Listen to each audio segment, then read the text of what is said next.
American president is actually the less of the war criminal. Pretty wild, yeah. Okay, starting. I don't know why I said starting. I'm confused. We already now. started. We're live. I think Gen got the timing right this time. Just about, yeah. I think Gen managed to prevaricate long enough for the stream to go live at the start of that sentence. But hello, everybody. Welcome back to the Storytime Network. We are back with more D&D.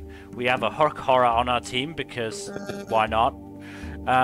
We decided to screw around a little bit. We decided to be silly. We decided to peer pressure Seamus into doing it because, you know, why not? It'd be funny to see him get eaten by Hook Horror if he fucked it up. Yeah, I just can't fail any animal handling checks, I'm sure. But, yeah, kind of... Seamus is the Pokemon master at this point. But yeah, so left our heroes, Seamus the Pokemon Master. Yes, my Pokemon, the 2 golden lions, the Hook Horror, and my 10 knives. I choose All you need is conjure woodland animals, and you've got it. Hey, you're only allowed to have 6 Pokemon in a team. Jeez. You're cheating with 13. The 10 knives count as 1. That still only counts as 1. I was thinking of the Yu-Gi-Oh bridge. Did you just summon a bunch of monsters on one turn? Yeah. Screw the rules, I have money. But yeah, so we have... rules, I have money. We have Tyron the Genasi Rogue, Felix the Eladrin Painter, and Aldane the Half-Elf Paladin, along with Rua and Colgan. The 4 of you, along with the 2 NPCs, headed up north to the lair of the Umber Hulks after being asked to clear them out, as there would be a reward for it. Especially because it was the most direct path to where you needed to head, potentially.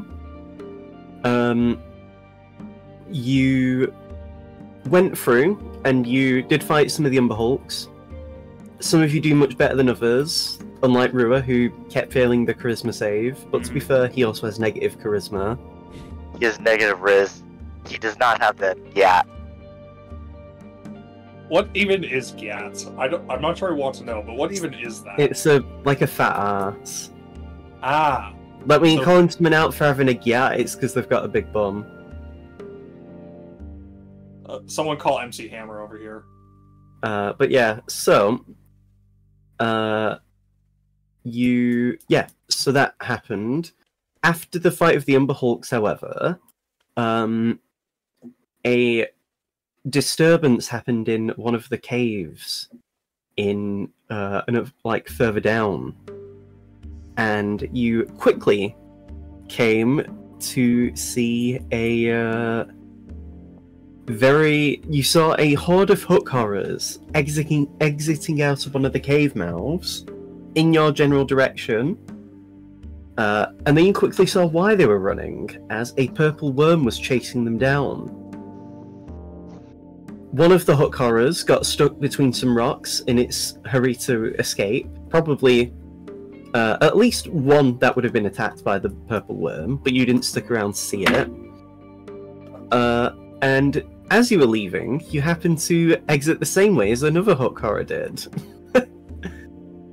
And yes, as the players were saying, Seamus got peer pressured into taming it, and he did. And it followed you guys back to the settlement of Amethyst. And yeah, half the group split, with Colgan, Dyron, and Seamus going to the research facility, while Rua, Aldane, and Seamus headed back to the manor to report the Umber Hulks being dealt with, and also the purple worm.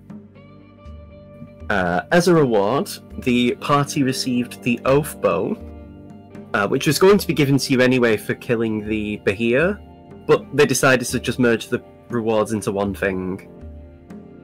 While that was going on, the Hook Horror, whose name I can't remember what it was given, was given its shots. Yes, thank you. Yes, it was given its shots, and you communicated with it a bit after it was given the tongue spell for a brief moment. And yeah, I believe you decided you were just going to immediately go back out on the boat to through the lake to basically get to where you needed to go. Correct me if I'm wrong. Yep. I think we decided on the lake. So yeah. You are told, however, that the how do I describe it? The hook horror can't fit on the boat. It's just too heavy for it and too big. So you will have to leave it behind for now. What a shame. Wait, what do we have to leave behind, the oath bow? No, the hook horror. Oh, I wanted to level ground. No. You cut out. Anybody got rare candies? No. No. Oh. But yeah, so you'll have to leave it behind regretfully. But, you know, you could always take it on with you in later adventures at another time. Just make sure to feed it raw meat every once a day, and it'll be fine. We actually know how hook horrors live, so we know what to feed it. Cool. But when you come back, we can give you some papers on what to feed it and how you should look after it. Have other people had hook horrors as pets before? Once a day in raw meat is definitely not what you should be feeding it. We've had hook horrors in the past, and we've seen their dietary, we've seen how they live in their natural habitats. Alright, good enough. Seamus, I feel like this is you need to explain to the hook horror. The tongue spell's worn off by now, so... I think you need to still explain to the hook horror. Nice hook horror.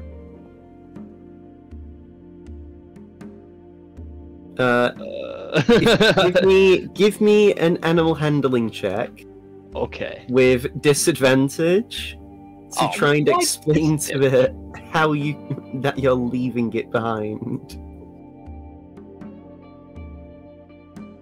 Todd, listen. God, that's terrible. I'm just going to get some milk, and I'll be right back.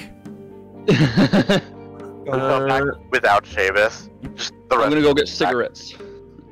The hook horror seems to understand. It's not happy, but it seems to understand.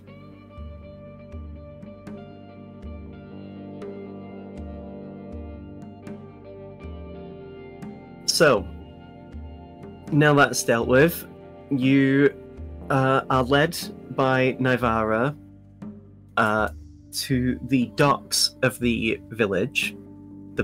settlement, and you see the boats that you are riding on. It's quite sizable. It's enough to fit all of you and still have room to maneuver on it. But you do see there are a couple of people from Amethyst who are also on the boat. There seems to be a armored drow lady who is at the steering wheel of it, and then there is how do I describe it? There's another person near the front who has what looks like a spyglass, and they are the lady with the spyglass is monitoring out the lake at the moment. Naivara calls out to the lady with the spyglass and says, "Do you see anything out in the waters?" And she just shakes her head. "No, there's nothing out there. Not that I can see anyway. Still should be careful."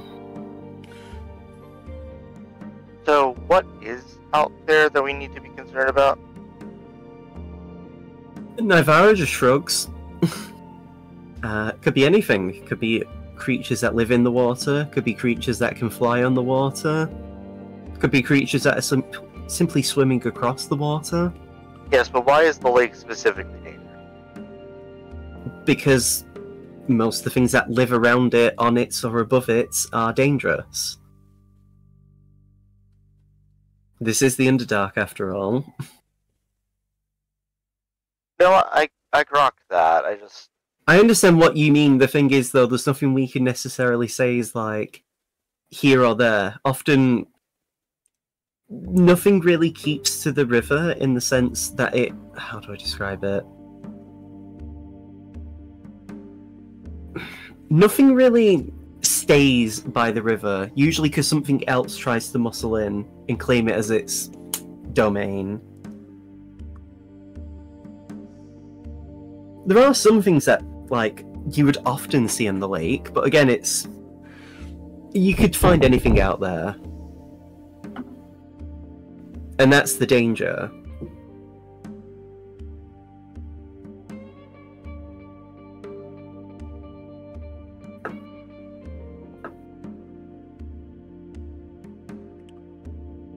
Okay. So, as you find yourself stepping on the boats,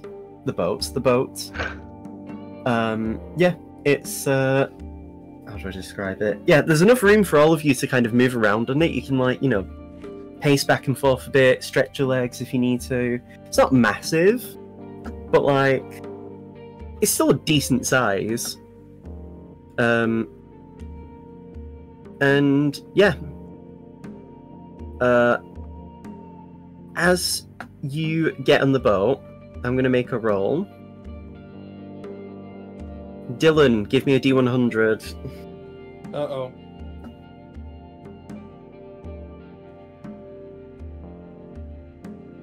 Okay. Yeah, fair enough.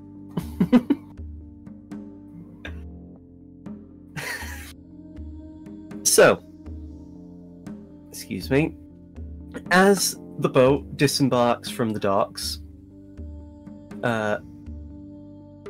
it's, how do I describe it? As if you find yourselves ever looking to like the west of the lake, you mostly just see like the lake goes so far out you can't see what would be on like the other side.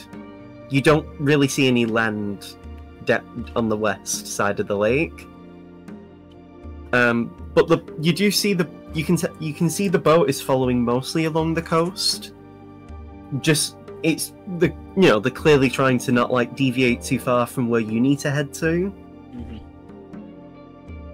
And it also seems like they're actually actively trying to not venture too far out. Probably for the best. Mm-hmm. The drow of the spyglass, because it is a drow, she is still monitoring around, still looking as the boat is being moved along. And yeah, it's pretty quiet. Neither of the two ladies are really talking at all. So unless you want to speak amongst yourselves, you know...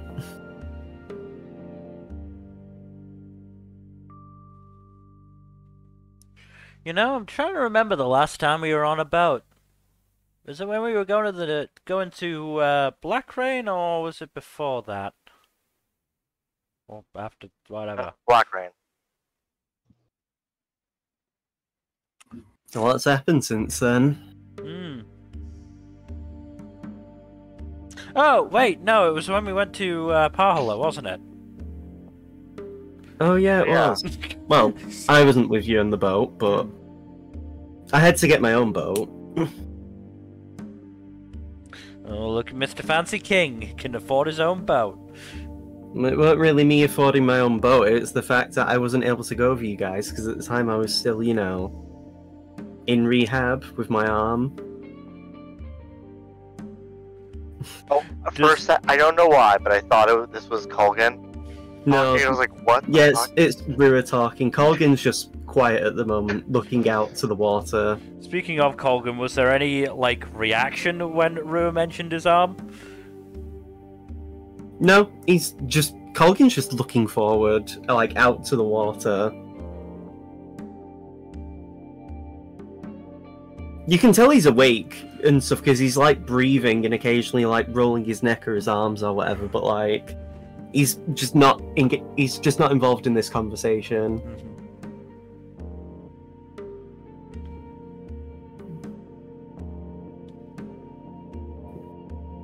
Also, you call me fancy, Felix. I'm a king, you know.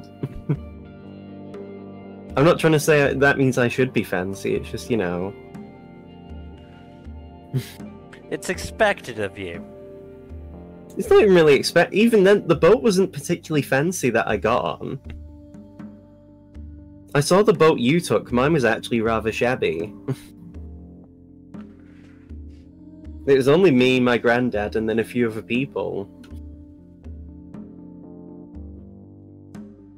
For food, my granddad went under the water and beat several fish to death to then get us food.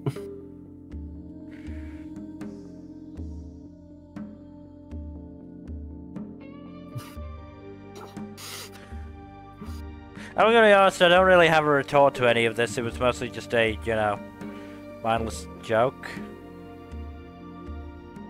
Jokes need to be funny, Felix. I like the arm. But what about Seamus? What about me? Don't you have a joke about an arm going through someone else's chest? I mean, I I'm could do going that there. to you, Darren, if you want. No, I was telling You're Seamus about it. I mean, if you're gonna Seamus is one of fist, theirs. if you're gonna fist someone, at least take them out to dinner first. Are we talking about donut? Yes. Donut Ace? Yes. Ace Donuts? You can stop. I could do for a donut now. I'm in the mood for a bagel. Oh, I have a bagel. You can eat it during the break, Dylan. No, I want to go make it now. I'm kidding. Yeah, probably on the break. Yeah, as you're sort of like, you know, just having light-hearted conversation amongst yourselves, let me just check. Dairon and Seamus, what are your passive perception scores again? I think I'm 23. 25. What actually is it, Seamus? 24. 24. 24. So the two of you, because your passive perception's that good, and Rua, the three all look towards like the west of the lake. You don't see whatever you heard, but you heard it, and whatever it was something large that broke from the water and then basically landed back in the water. Hey, And whatever it was Lovely. large. it's Nessie! Enough to the point where eventually the waves start like... It's not like a big wave, but you can... You know, the boat kind of shakes a bit as you notice like... You know, like eventually the waves sort of like die down in size and reach to you. But again, the fact that you heard it but didn't see it is, you know, concerning. I'm not nuts, right? I heard that as well. Okay, good. Yeah, something's out there. I mean, we knew that, just... That was concerning on a level. Yeah, it was a pretty big something. Anyone who is proficient in nature can give me a nature check. Am I proficient in nature? I never use it, so I never know. I believe I'm I'm not the only sure. one. Yeah, I you think must you're be. the one formally.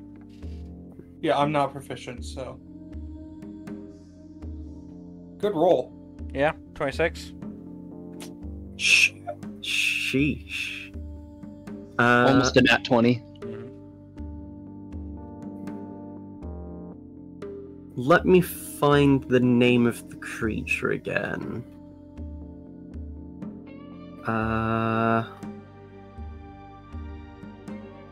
Look, Felix did his undergraduate dissertation on, you know, underwater. Anatomy and physiology. Yeah, underwater, underdark creatures.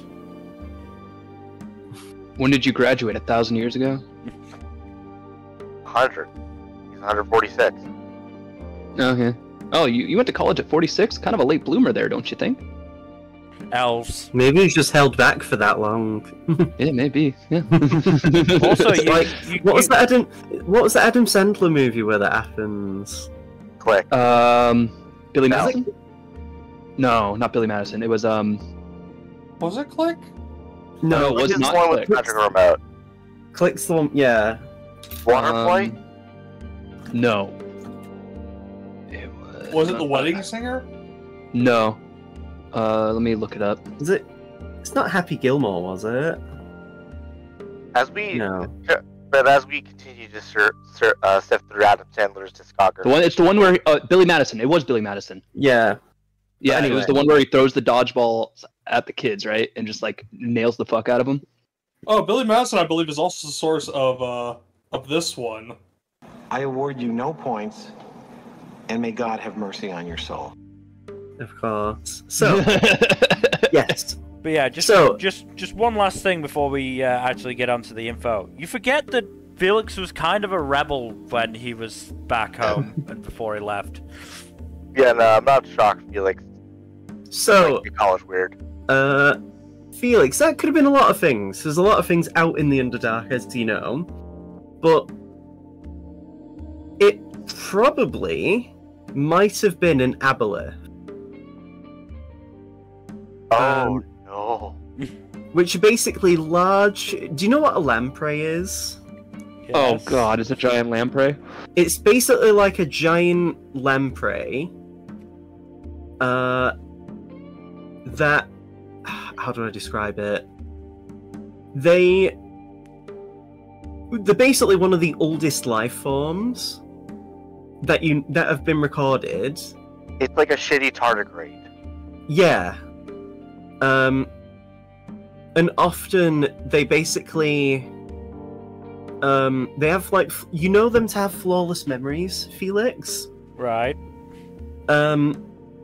And effectively, aboleth's minds could be known as, like, treasure troves of ancient lore and memories. You know, and they aren't stupid. They're actually pretty smart. They're probably smarter than all of you. Smarter than your average bear. They're also really strong. Like, you know, if anything, the worst thing about them is that they're not very dexterous. But, like, they make up for it with the fact that they're quick, they're strong, And they're massive. and you even know that they can even do stuff like regional effects. Some of them. Which include underground surfaces within 1 mile of its lair are considered slimy and wet. Water sources within 1 mile of its lair are supernaturally fouled, to the point where if you drink water within its lair, you will find yourself vomiting within minutes. Lovely. And it can basically create illusionary images of itself within So its for all we know, lair. we saw an illusion breach. Perhaps. You don't know how deep the water is, so it could be that its lair is like miles deep, and it's just come out of its lair, so you know. But yeah, aboleths also are known to have telepathy. Basically, if you communicate with it telepathically, it will learn your greatest desires. Which it could then use to trick you. And yeah, so that's an aboleth. I told you so much because you got such a really good score. Yeah. But yeah, aboleths are dangerous. No shit.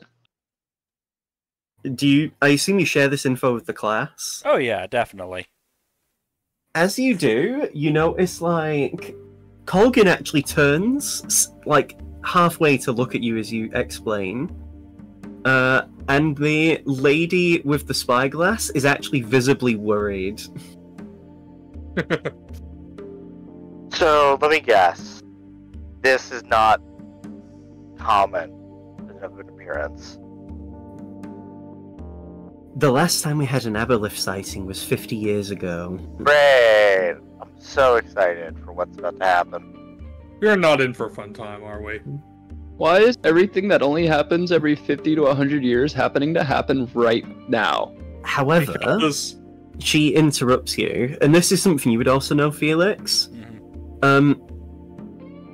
They don't actually have, like, they have good vision, but, like, they don't necessarily have better... They have as good vision in the dark as Drow do, which is 120 feet. And while they are passively very perceptive, it's not like... How do I describe it? It's not like it knows where you guys are.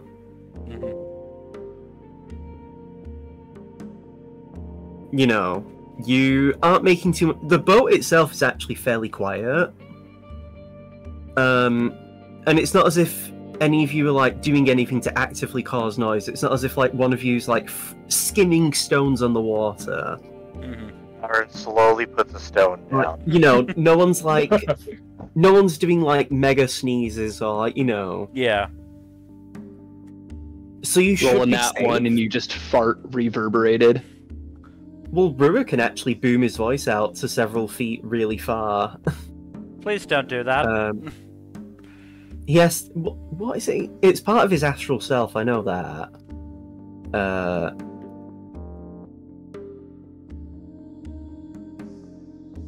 Seamus, why'd you do that? Oh, yeah, here it is. Yeah, he can amplify his voice so every creature within 600 feet could hear him.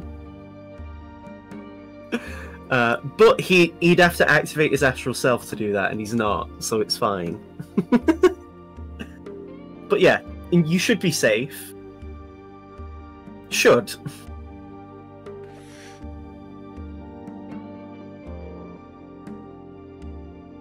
But To yeah, be fair, is it possible that it hasn't been seen in 50 years because the people since then have seen it and then, you know, not come back? well, that was the point, what I'm trying to say. My mother was part of a group that was exploring the deep water with a diving bell, and from what I know, they went under the water with the diving bell and they found its lair by accident. The only reason we even know that an aboleth was down the water is because we got a sending to tell us of it. That's good. No one came back, though. That was the last we heard from the group. That's less not good. good. I mean, it's an aboleth. They're not easy to fight. No, they're not. Apparently not easy to avoid either.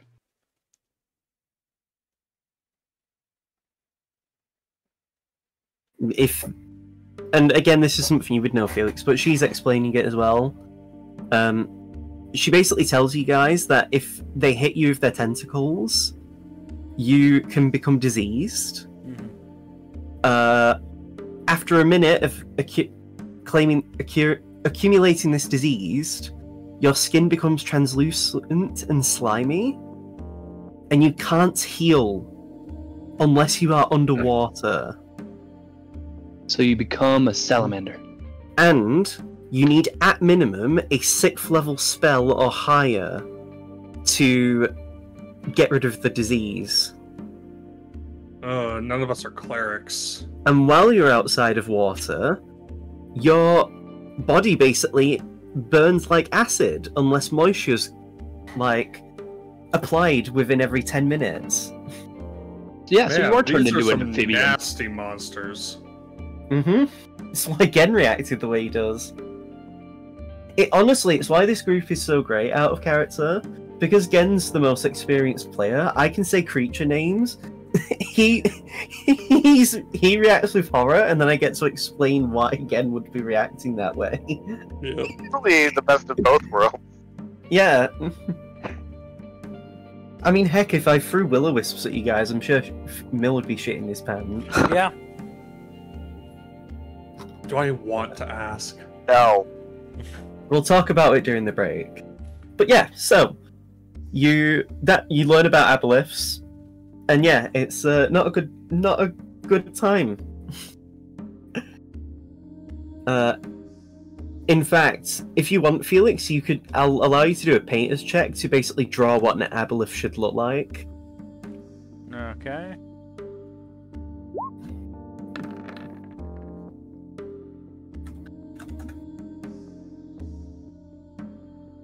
Yeah, everything I've heard about aboleths makes them sound like nasty motherfuckers. Do nothing. Even more so than purple worms. So if you check general chat of the Discord, that is what an aboleth looks like according to the official 5th edition D&D art. Lovely. Right. Jesus Christ, how horrifying. And yeah, that you basically draw like a rough sketch of that.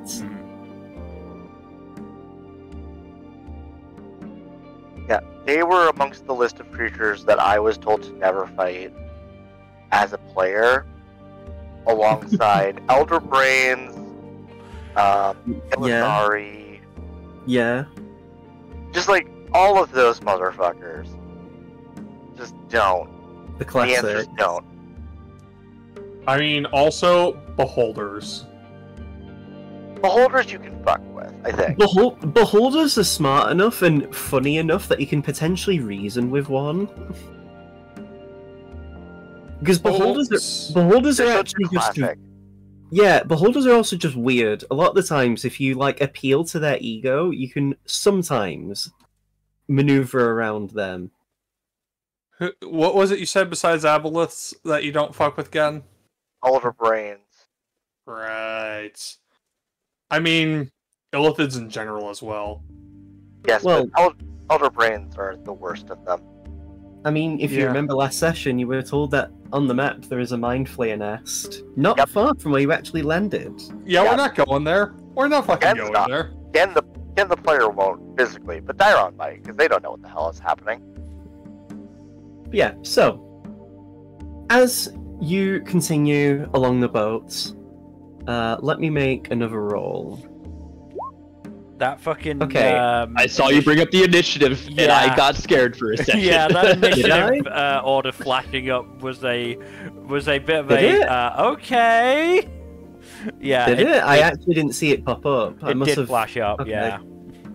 Yeah. So, Jack, give me a D100. Boy, oh boy.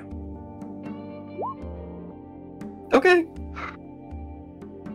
So, as you are, how do I describe this? This isn't me trying to be like, oh, how do I make this sound awful? This is me genuinely trying to think of how to word this. Because I have a list of, like, things that will happen.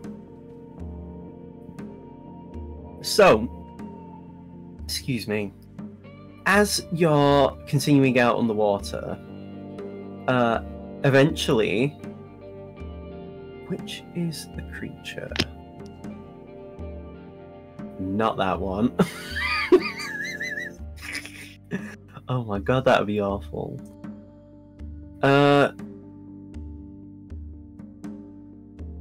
You hear the sound of creatures flapping their wings. All of you do. There's actually quite a large number of them. Oh no. Give me a perception check to determine what direction they seem to be coming from. Perception. God damn it. Oh, okay. Thank God. Flex Rua on logged us, why in. don't you? That was Rua. Not 20, baby! Noise. This one That's is what I've been waiting Colgan. Colgan doesn't know. Colgan also can't see in the dark, so he's just like, what the f-? He doesn't know. While Seamus and Rua are looking in the exact correct direction, Colgan is looking in the opposite direction.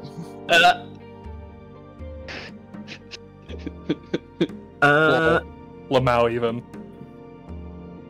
As Haha, you- so Lamau.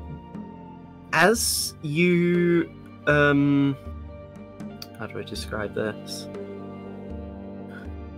As you see the direction of where they are coming from, you hear the the boat rider, the one who's actually at the steering wheel, say, "Hit the deck quickly." I assume you all do what she says. Yep. So as you basically drop down, you see multiple, like an entire swarm of what looks to be some sort of cross between a bat and a mosquito. Ew. It's gonna Um, look like Jeff Goldblum in The Fly. But Yeah. worse. the best way to describe them is they've got like skin, and they've got this weird like fluffy mane of hair, not too dissimilar from a lion's like hair, with this long fleshy proboscis, and like its wingspan is bigger than its body, and it's got like 4 3-fingered like clawed hands and like a long fleshy tail. Give me a nature check, Felix. You know what these are. These are called sturges. I will type out the name for what these are, along with how an aboleth is spelled as well.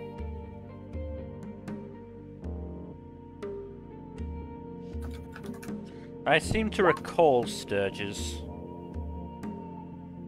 Yeah, these are, well, just like the fact that they are seemingly part mosquito, they are known to feed on the blood of living creatures.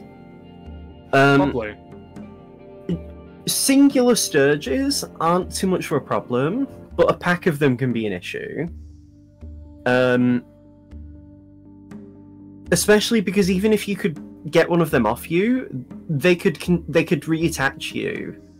They could reattach to you while you're plucking off other ones, to the point where it's too late. How big are these things? They're considered tiny, which means they're smaller than like a normal token. Like they are very small, but again, it's still one of them. Like they're about the size of like a small dog. Are we talking about like the size of those fucking weird sucker things from the asteroid Star Wars Episode 5? Like think of like a Shih Tzu. Oh, okay. Like, you know, like that size, but imagine it being, you know, a big bat mosquito that sucks your blood. Lovely. It's not And I horrifying will- at all. I will also post an image of what a sturge looks like in the Discord chat as you see them. They fly above your heads, and they just continue to fly into the distance. From what Seamus and Rua get based on the rolls, this isn't like the purple worm where they're being chased by something. It just seems like they're flying around as a pack.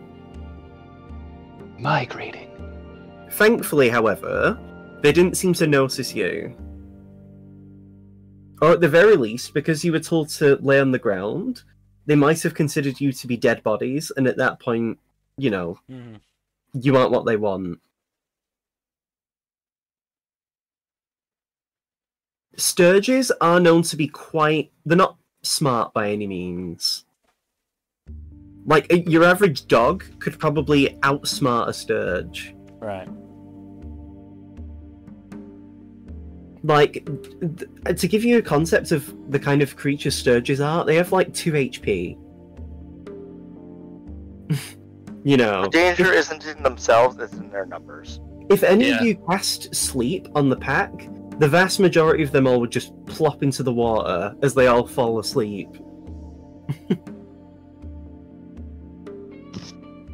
But yeah. And yeah, eventually your boat ride continues.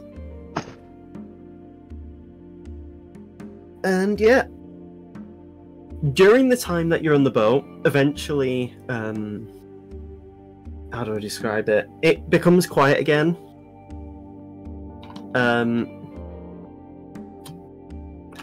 The only other things you really hear at all are the sounds of like how do I describe it? Like creatures far into the distance, more on the land. Or like the sound of like bats flapping their wings. But nothing really sticks out at you as a potential threat, if you get what I mean.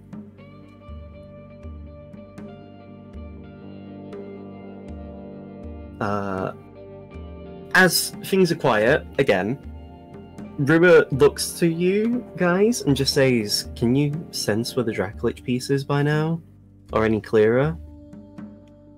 What should we roll to test that? Give me a wisdom check, all of you. Good old wisdom. Nope. What roll? Yeah. Seamus, you connect with your Dracolich piece, and you can sense it's getting to the point where it's becoming northeast at this rate. Oh, so it's moving.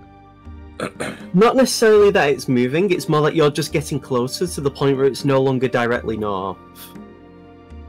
Mm. Also, to say, the boat isn't necessarily going in a straight line up north, it is having to, like, you know, weave and turn, you know.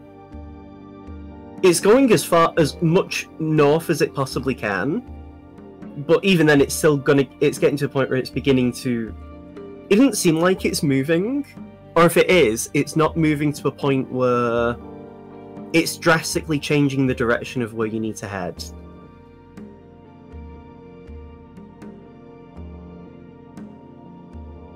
But yeah, from what you can tell, to reiterate, sorry, it seems to be that the piece is northeast.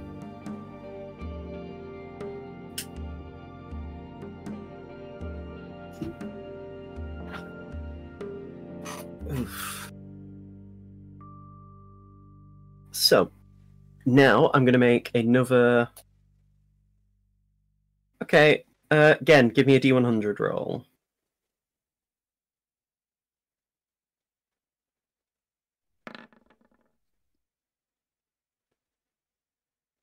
Oh. What's that O for? No, that's the Diablos again. Please don't be the Aboleth. I will be so freaked out.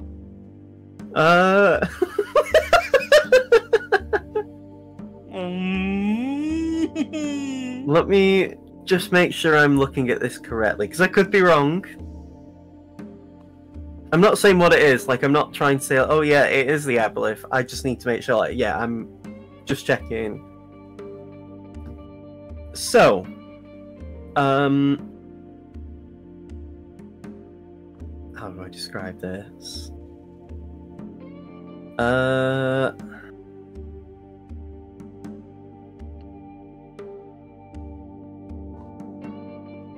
Let me...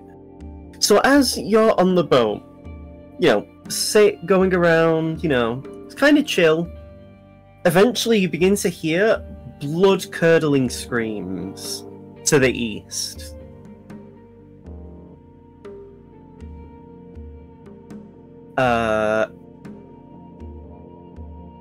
Give me perception checks to determine more about the scream.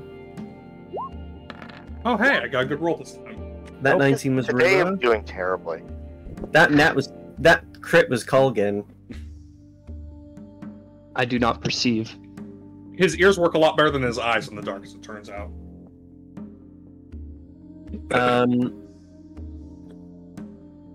So, let me make sure I'm doing this correctly. It would help if I had the correct thing available and on.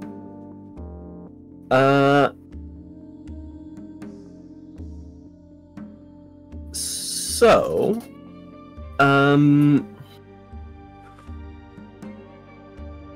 you hear the sound of people screaming. It sounds like people are running away from something, because you hear the sound of, like, a creature like stomping as if it's trying to chase the sounds of those screams.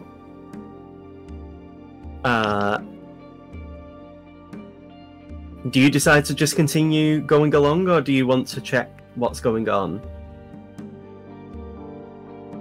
There's nothing wrong with not wanting to investigate. I'd say we investigate. What's the worst that could happen? We get eaten by an aboleth and the world dies. Well, What's the second worst that could happen? the We get aboleth eaten by wouldn't the be aboleth off. and the world doesn't die.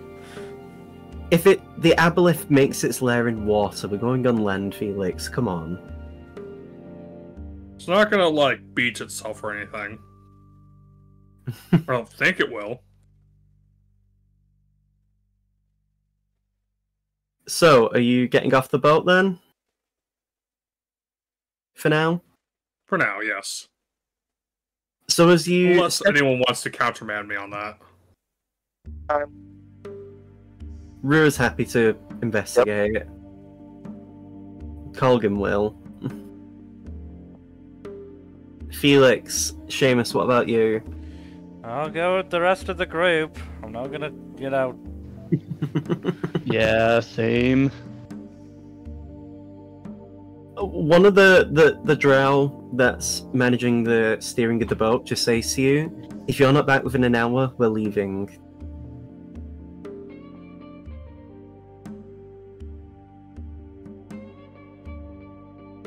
Honestly, I think that's fair.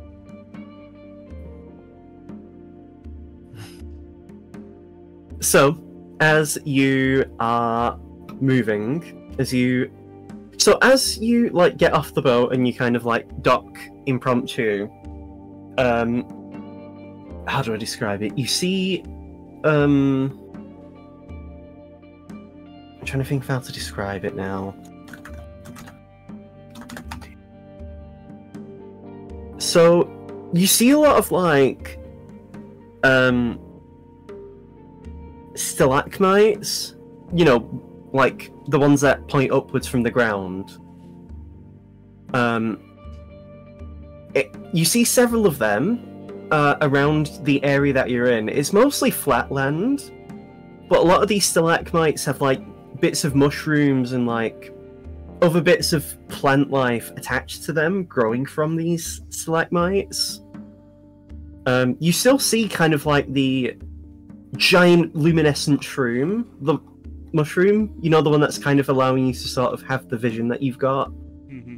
The one that you've seen all throughout this time in the Underdark.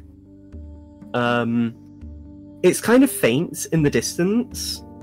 It's still bright enough that you can see without much problem, but you know, it does help to illuminate kind of what's going on. And as you sort of train your eyes, as your vision finds itself being easier to see what's in the distance, all of you give me perception checks again, please. More perception. That was Rua. Rolling. Oh my god. The Colgan- exact same. Colgan's not rolling because he can't get much from this, because he's... He's blind as a goddamn bat, except worse. So his sword actually does illuminate the area around him slightly, but that doesn't help when he needs to see into the distance.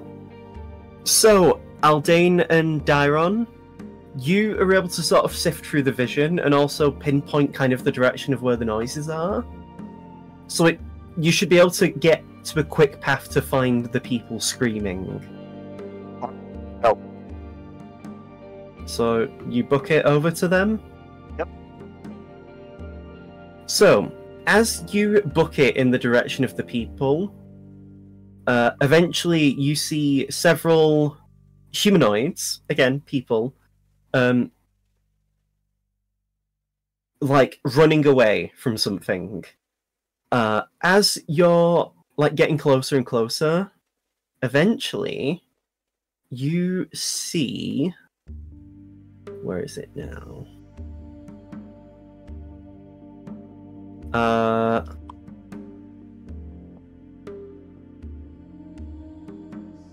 Okay. You see several drow running away from something as you get closer. Interestingly enough, however, the equipment that the drow is wearing is not the same kind of uniform as the people from Amethyst.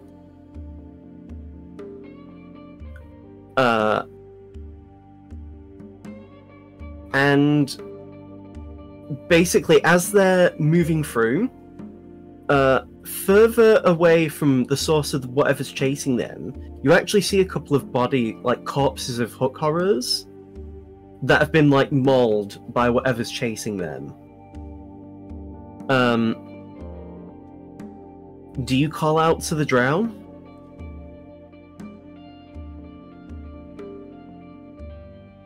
Yes. Yeah. What? Call out to them then. Over here! As you yell to them, some of them do run your way. And as basically some of the people who didn't pay attention or were more further ahead, who at least didn't have the immediate time to change the direction of their movement, kind of the two groups find themselves separated. As I'm going to find some new music as well, because it feels a bit dissonant to be talking like this with the music that's playing.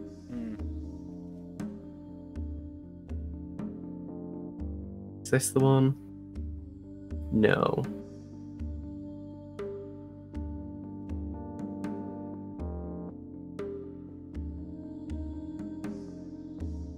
Here we go. Here's the new music. So, between these two different groups of people, you see this large creature land by them. Let me find the correct thing.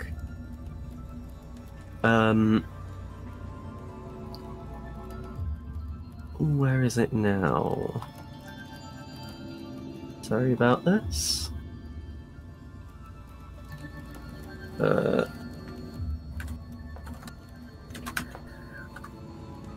Not that, you know.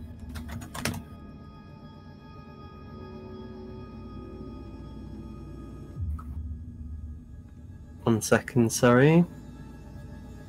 I'm just trying to make sure I got the correct creature, because so to peek behind the curtain, the rough number that Gen rolled allowed for this encounter to take place, but there's a more specific number range of what the creature is that's chasing these people. Right. So I just need to make sure it's correct. Not that one. Right. That's fine.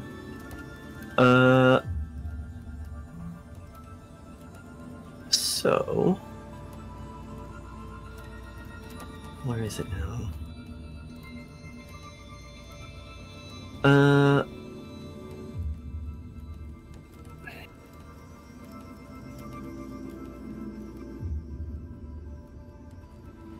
Okay, here we go. So you see a...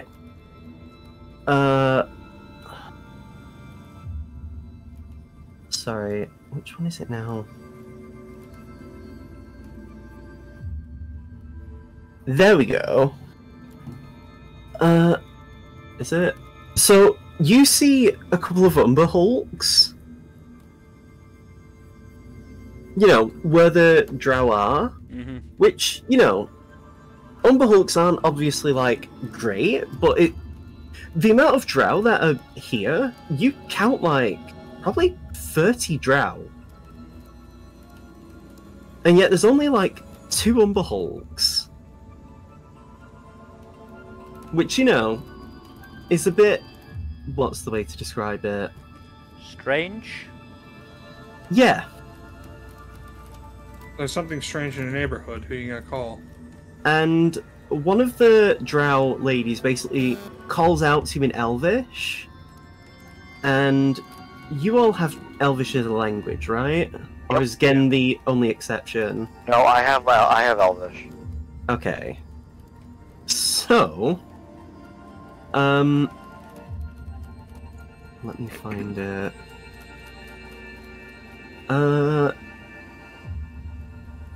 Is it... not that.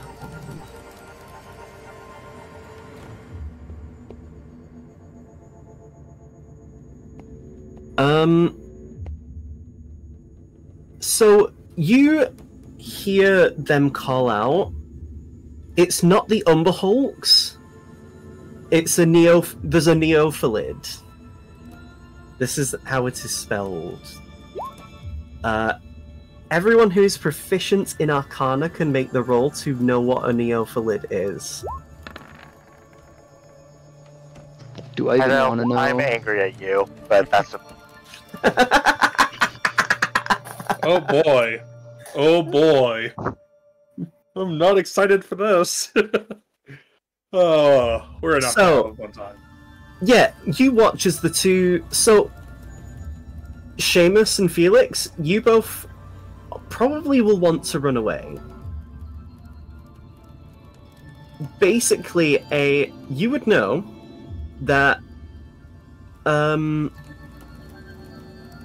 basically, the way Mind Flayers reproduce is they normally stick a tadpole in your eye, with which then the tadpole takes over your brain and turns you into a Mind Flayer. Well, the Mind Flayer the tadpole basically becomes you, and your body turns into a Mind Flayer. That's terrifying.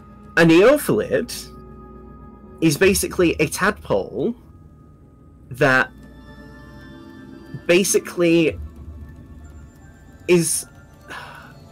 It's effectively a tadpole that has devoured its own kind, like other tadpoles. And this is the result of the strongest tadpole basically breaking free. So they are somehow the worst version of everything. It's basically a giant Mind Flayer tadpole that doesn't have the intelligence of a Mind Flayer because it's not taking over something's brain. And so it's just this chaotic thing that wants to consume. Seamus, you know more of this. Basically, Mind Flayers would not let a Neophyllid stay alive if they can help it. Like, even a Mind Flayer doesn't want to have a Neophyllid in its lair. Interesting. That's how bothersome they are. And... how do I describe it? It's a bad time. They're basically as big as a purple worm.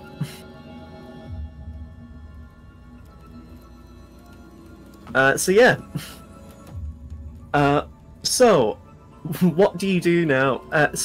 No, what do you do now? So as you basically share this info with the rest of the group, you see the two Umber Hulks basically get devoured without much fight by the Neophyllid.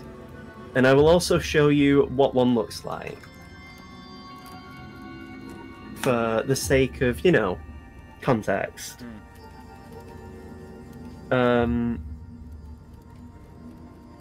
Here is what... Check general of the Discord again. This is what a Neophyllid would look like.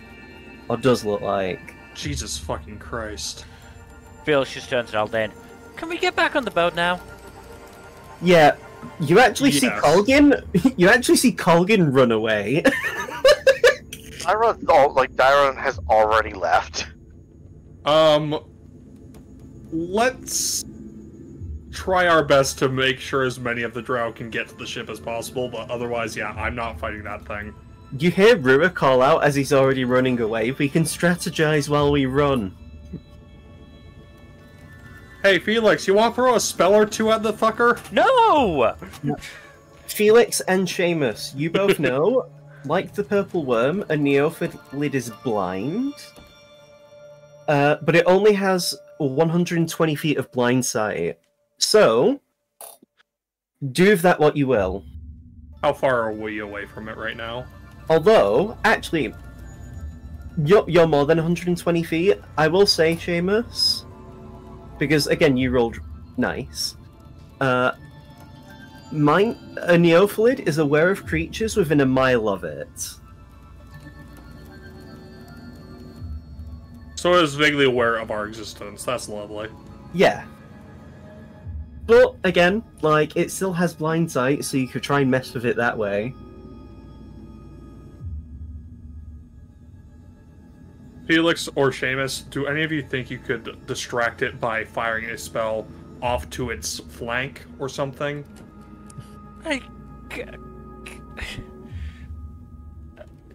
Not attacking it directly, just fire off to its flank to distract it.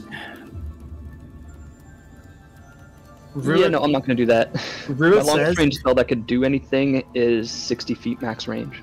Give me 1 sec. As you're running, because Ruud is actually not running ahead of you, he's actually running at your pace. He says to you as he basically pulls out his gun, if you give me a moment, I'll try to distract it with noise. I'll then run onto the boat when I've done. When I've finished. Okay. How many of the drow are behind us that haven't been eaten yet? Well, none of them have... Well, you hear screams from the group that weren't able to follow you. If you count, as you're running, you find there's about 12 drow that are with you. All of them are women. And what about the drow who got left behind? You don't know. They went off into another direction that is farther than what you can see. Like, the thing is, outside of your normal dark vision range, it's mostly dim light at best. And with all of these stalagmites, and, you know, all of the, like, things that cling onto the stalagmites, and also just the general lighting, you can't see the other group of drow. Well, They really is a nightmare factory, isn't it? They are basically a lost cause. As cruel as it is to say, there is absolutely nothing we can do for them now. Unfortunate. But we can do something for these folk. So as Rua, like, leaves your group, he runs basically in the direction that the Neophyllid and the other drow would have come from. It isn't long before, considering that he is actually moving at normal speed now, which for him is 50 feet. You know, for him dashing is 100 feet, so you quickly lose him out of sight. God damn. As you all return to the boat, you see the two drow that were, you know, accompanying you. They see the collection of people that you found, and they actually draw their weapons and point them in your direction. Oh boy. We do not have time for this. We can sell this on the boat. There is a fucking Neophyllid behind us. Persuasion check with advantage. They put their weapons away and gesture for you all to come on. There is enough room to fit the people on, but at that point the boat is very cramped. Push off. We are getting away from the shore right now. They do so. They push off away from the shore and they swim a good few... They swim a good, like, bit away from the shore. Like, they go out to about, probably, like, I want to say, like, 200 feet away. You still hear noises in the distance, but it isn't long after you, like, disembark from the shore, you hear about 2 extremely loud gunshots echo through the Underdark.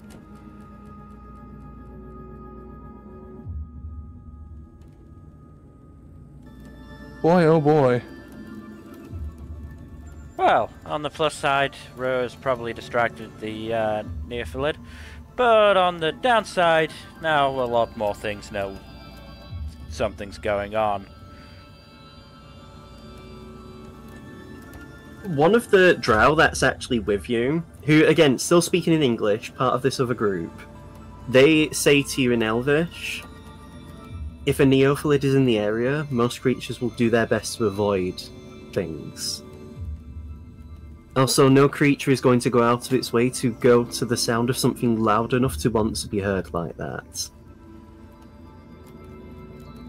You make a fair point, but, you know, considering already on this journey Well, we've come across, of course we do, we're women. She actually interrupts you to say that. You make a fair point, but considering already on this journey we've come across a purple worm, an aboleth, and now a neothelid, you can see why I might be, you know, pessimistic about our chances. I swear, the Underdark is a nightmare factory. If it's only taking you now to be pessimistic, you're more naive than we thought. Again, this isn't the people who've accompanied you. These are the this is one of the people who've got on the boat with you. You know, you're lucky our naivety brought us along, otherwise you'd be being eaten right now.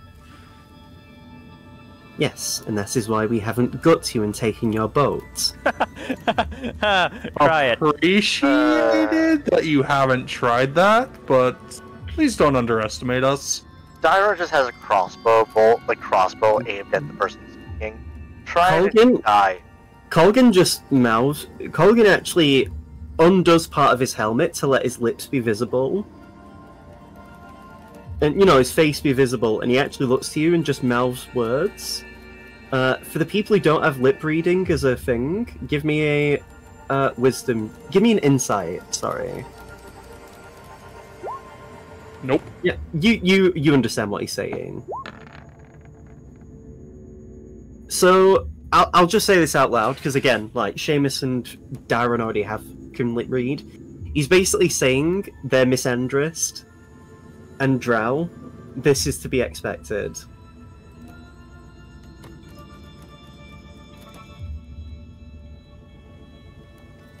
And then basically covers his face again. Why don't we all just stay quiet for the rest of the trip? I mean, hey, look, if you don't like us, you can just get out and swim.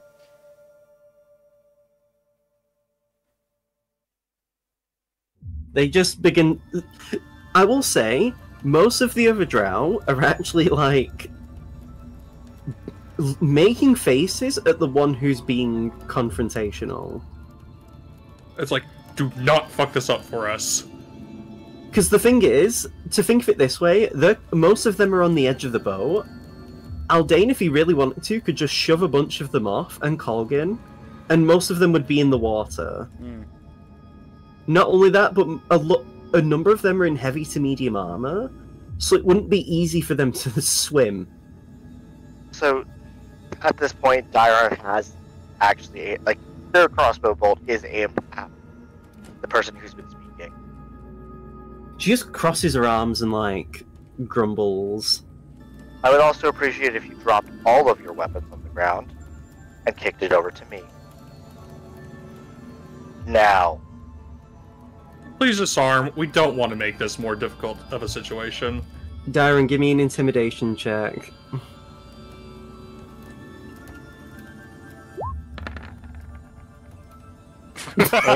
Oh, nice. Most of them seem... They all, considering the common sense, you know, you did let them on the boat. You didn't have to even help them. They do drop their weapons. And, like... I was mostly talking to the one who was speaking. Like, that's the one I was... They all just do it anyway.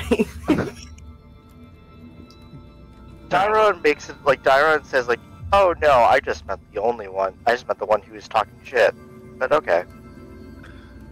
After... Let's all endeavor to get along as we are doing this little expedition. We're heading up to the northeast. Wait. We don't really care where you want to go. For the Bahia? That would be Yes, correct. Are you mad? Someone We're told killing us it that. today. The reason why the Neophyllid even came down this way is because the Bahia displaced it. Well, the Neophyllid has more nightmare powers than the Behir does, to my knowledge. Behir's just really fucking strong. You've not seen this Bahia. It can breathe lightning and acid. Bahirs are only supposed to breathe lightning. Oh And- no, acid, what a nightmare. Yes, and when it's regurgitated the corpses of our dead, it's then turned them into minions. Oh. How out of the ordinary? They can all breathe acid and electricity as well. Oh no, how out of the ordinary? Look, what you don't realize is we kind of have to do this, so whatever you're gonna say is not gonna really dissuade us. We would prefer intel if you want to keep telling us stuff, but don't do it in a way that's gonna try and dissuade us, because it's really not gonna work. We have no options here, and besides, we're not gonna force any of you to fight it. This is our job, not yours. I mean, the mouthy one might, but that's a different question. Calm down, Dairon. We're not going to force any of them to fight it. Wouldn't be fair. Eventually... Maybe. We'll see.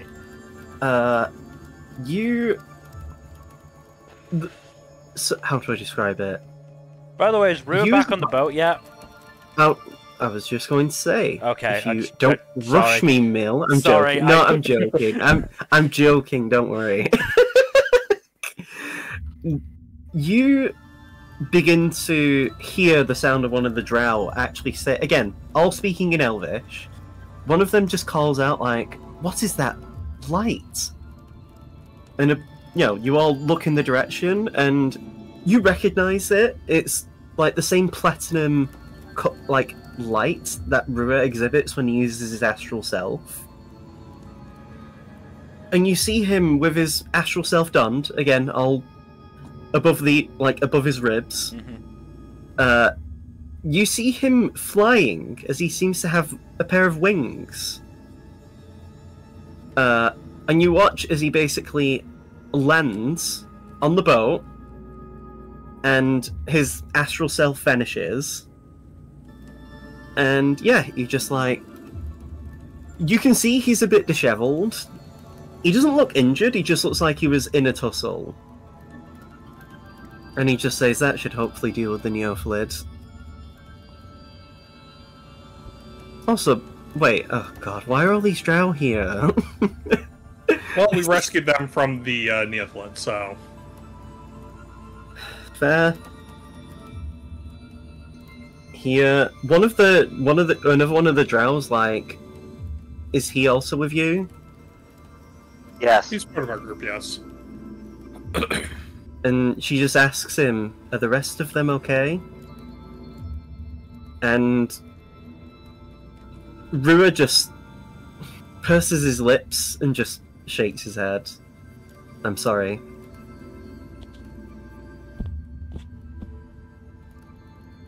And, the drow look crestfallen. They're clearly not happy to know that the rest of the comrades have died, from the sounds of it.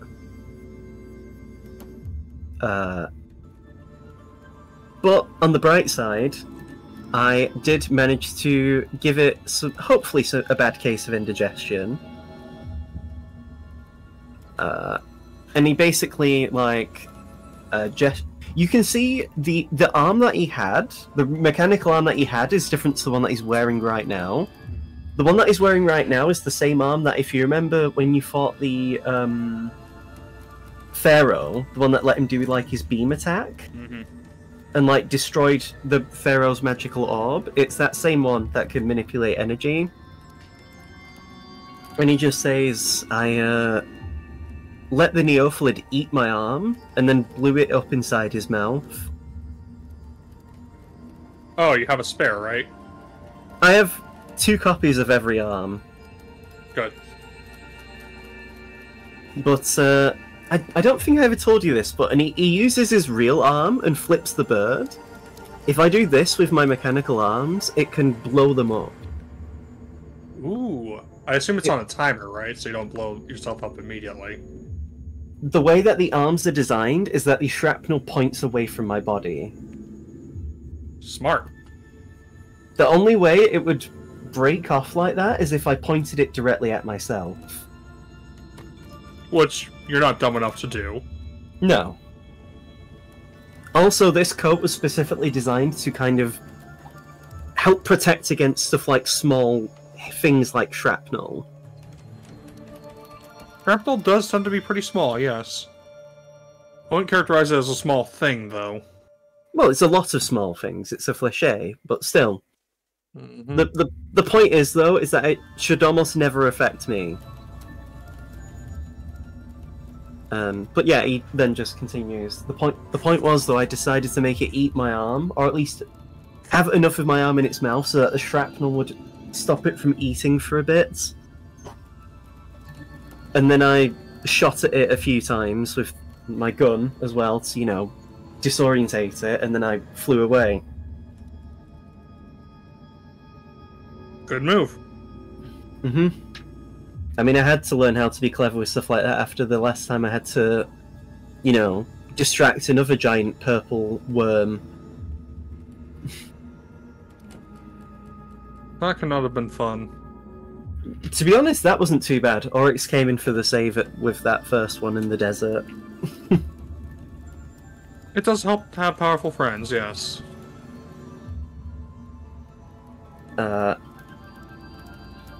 And so after you kind of continue talking, the drow that's sort of managing the boat, you know, steering it, just says, "So are we continuing on with our travels?" Yeah, She says to the rest of you. So, as you continue to head along to the Bahia, we're going to call a small break. Right. Yep. Dylan can grab his bagel if he wants. Yes. His old bagel. Bagel. Bagel. No relation to a Kal-El. Oh yeah, have you been watching Sailor Krypton? I mean, My Adventures with Superman again? No, but I should. It seems like it'd be right up your alley, honestly. Second season just started, and newest episode apparently is going to feature some hammer time. You know, steel. Hmm. Yeah, I should step out for a second. I'll be back.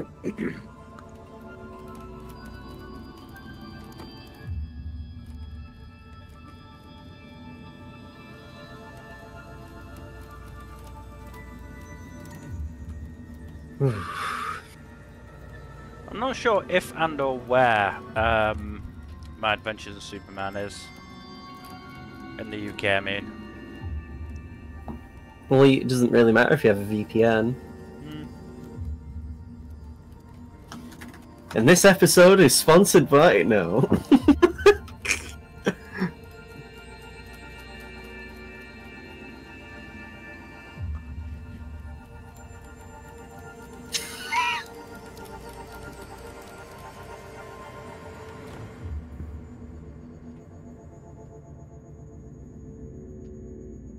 Oh, it's Channel 4. Oh god. Oh, That's unfortunate. yeah.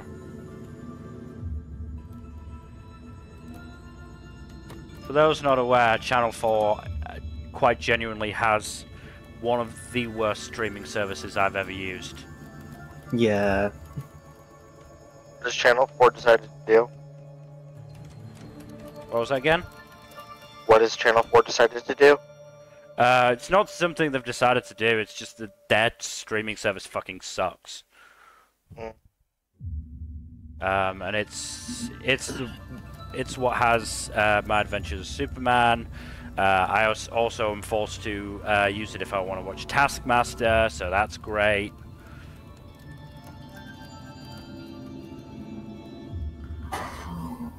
I otherwise try and avoid using it. That's fair.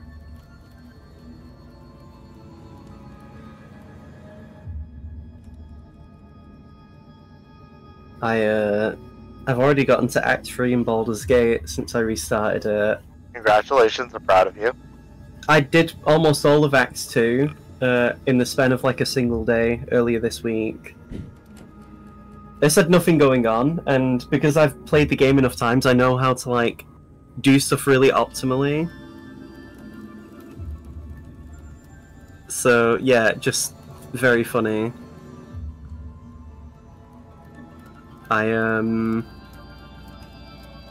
what do you call it? I've been actually having fun. I ended up accidentally romancing Astarion. Because I was like, I don't know who to romance this playthrough. And then when the Astarion romance thing came up, I was like, you know what, sure. Okay.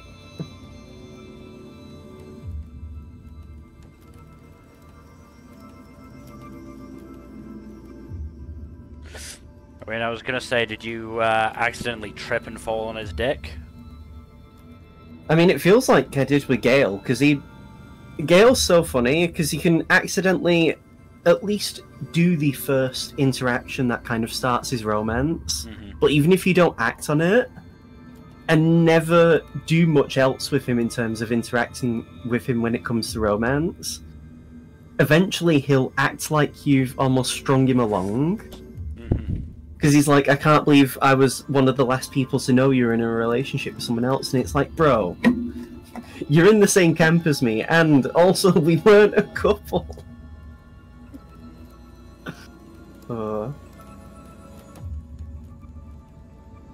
I know there were a lot of memes initially of Gale being like this incel, because people were joking that how he acts like you and him were in love together, even if you never really romanced him. Oh, who? Gale? Yeah. Halsin's also pretty bad, because at some points, if you reject him, he's like, oh, you treated me like a lover, and it's like, bro, I literally did your side quest to recruit you. Calm down.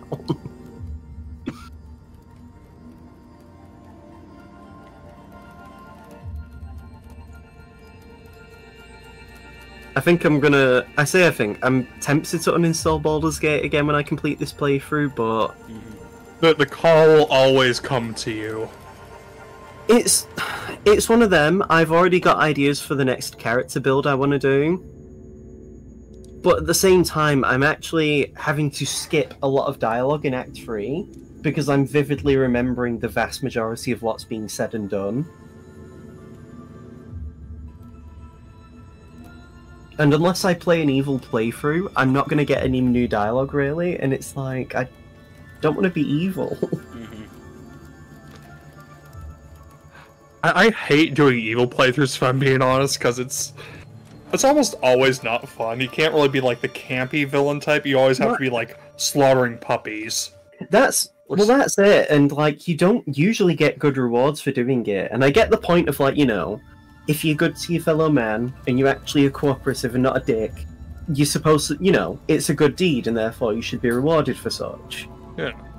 But otherwise, if you want to be evil in any other way, you basically do all the good choices up until the very end game, and then pick the evil ending. Yep. Which is, you know, inconsistent if you're trying to roleplay. I mean, you could argue that it's you playing the long game. Maybe. So that by the time you've decided to finally show your true colours, no one can really stop you anyway. Right.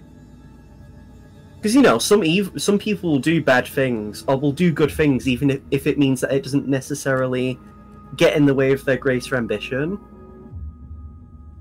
Or, you know, because it makes more sense in the long run not to dick yourself over. Like, it's why stuff like Renegade always feels weird, because Shepard's always a heroic character, even when they're supposed to be Renegade.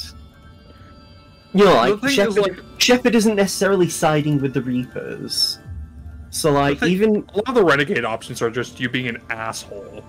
And that's the thing, it's more, are you nice or are you an arsehole? But you still have to be a heroic person at the end of the day. You still have to do the good deeds, even if you do them in the most thickish way possible, yeah. Yeah. Though you still have... Renegade does allow you to commit a lot more genocide than Paragon. Yeah.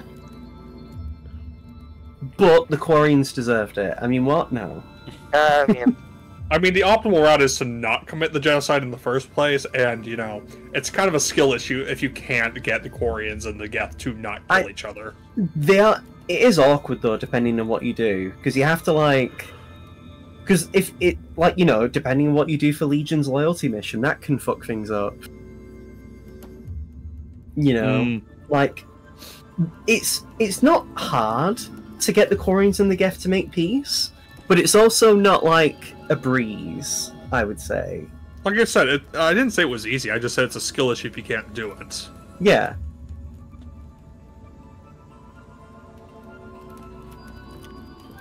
Like, it doesn't take a lot of foresight to realize that Tali and Legion are extremely important for peace between the two races. Yeah. Imagine selling Legion, though. What kind of dipshit does that? Like, I guess the same dipshit that wanted to recruit Morinth. Oh Yeah. Oh my god. Like, I am very happy that you do have the game over that happens if you actually try to sleep with her. Because it's like... I remember when... Why would anyone be that stupid? I remember when the Legacy Collection came out, and I actually saw a post on Twitter saying, "Why did I die when I romanced Morinth? Did she lie to me?" Yes. And it's like... She did. Even if she was confident that you, as Shepard, could survive it, like... Everything points to you not. Or at the very least, that it's a bad idea. Mm-hmm. But hey, you do get a special named Banshee in the third game, if you do let her live. Yeah, no, that was great. You know, imagine missing out on Samara to get that. Yeah, no, like, there's no reason to pick Morinth over Samara. Like, even if you're down bad for her, you're not going to really get much out of it. Honestly, I'm more down bad for Samara. What? I didn't say anything. We are agreed on that front, Ken. The whole, hand clasp thing. Bring me in as well, brothers. Samara's actually the only Asari I actually like, though. I mean, Samara is probably the best written Asari in the games. I don't hate Tali. Liara. I don't hate Liara. I just don't. I think it's a little bit too much narrative spotlight. I just also find every other character. I actually find Asari to be one of the more boring races. Yes, partially because Asari were meant to be like almost like a reference to the They're kind of space elves, but all women, or all biologically female, rather. For me, it's just. Sorry. No, go for it. Sorry. I was just gonna say, like, they were meant to be like fully on the board of Star Trek. Yeah. For me, I like it when a media has multiple races, and every race has different.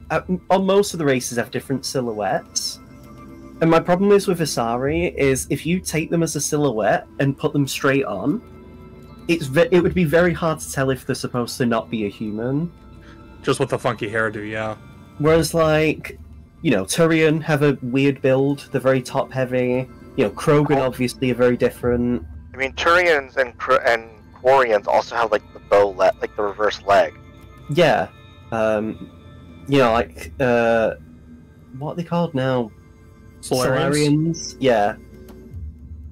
You know, they have the bear shape as well. You know, the Geth. Like they all have an interesting silhouette. I just find Asari to just be quite dull. And I think Samara stands out because she's, like, so different.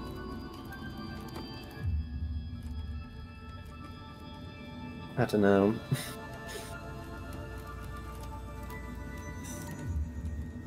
I'd like to do a Mass Effect playthrough where I romance Liara, just to see if my feelings would change on her, but...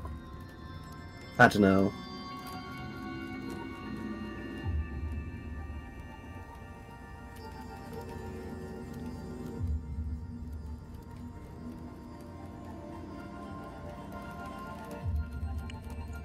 Anyway, is everyone back? No, Dylan's not back yet. Right.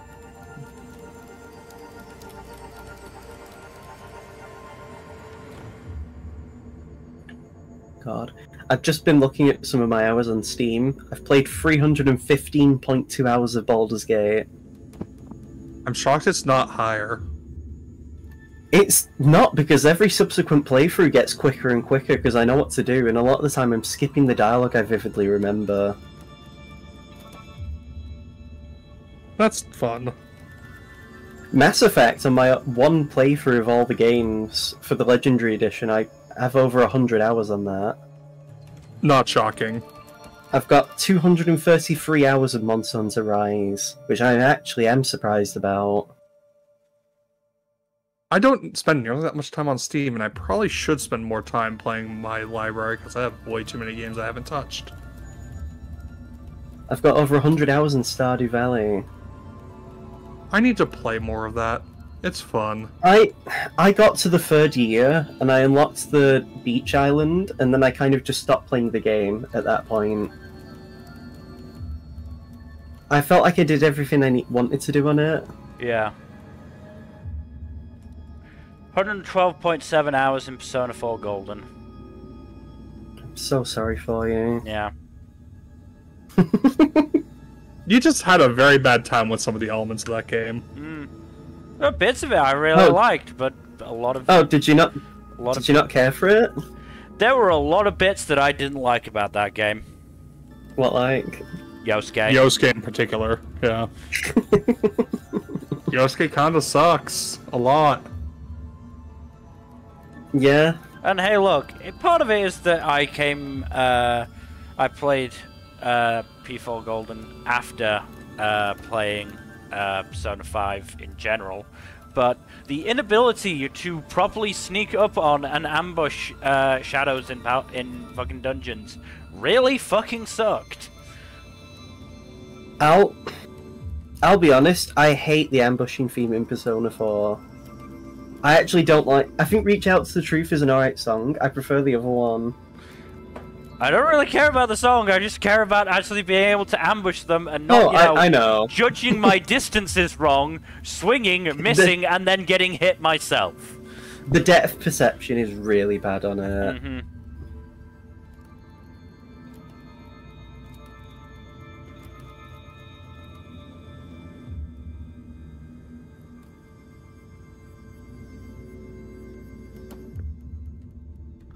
Yeah, I'm trying to... I mean, there's also Marie. She's not great. I honestly wasn't that bothered about Marie. She was mostly a nothing factor. Her cringe poetry was kind of funny.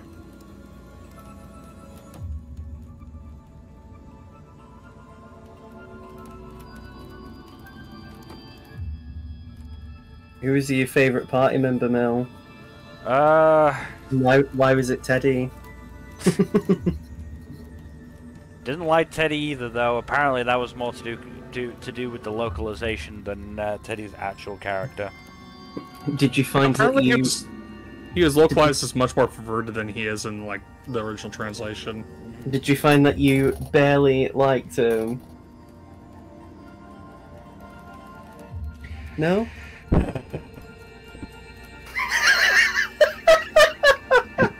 Bill might just rage quit.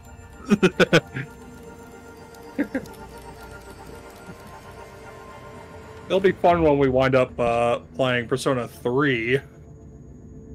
Or even further back in time. See if you've got that dog in you. I will say, I very much dislike the way...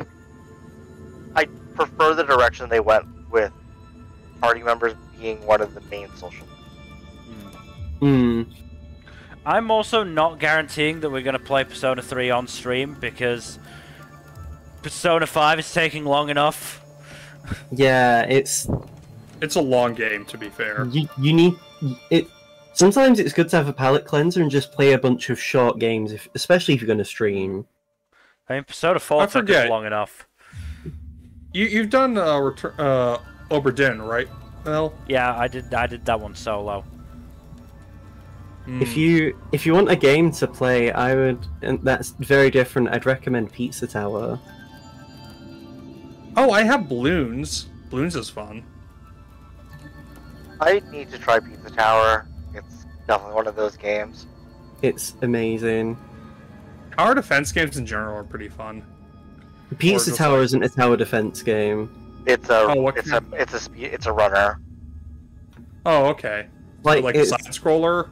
Yeah, it's like Sonic or Wario. You guys should play we did Enter the Gungeon. We did do the Murder of Sonic the Hedgehog. That was a fun one. What are you gonna say, Dylan? You guys should play Enter the Gungeon. That's a roguelike though. Actually, you know what would be fun to do? Something like Lethal Company. Because that could be something we could do as like a group. Yeah. We could do Stardew Valley. That'd be nice and chill.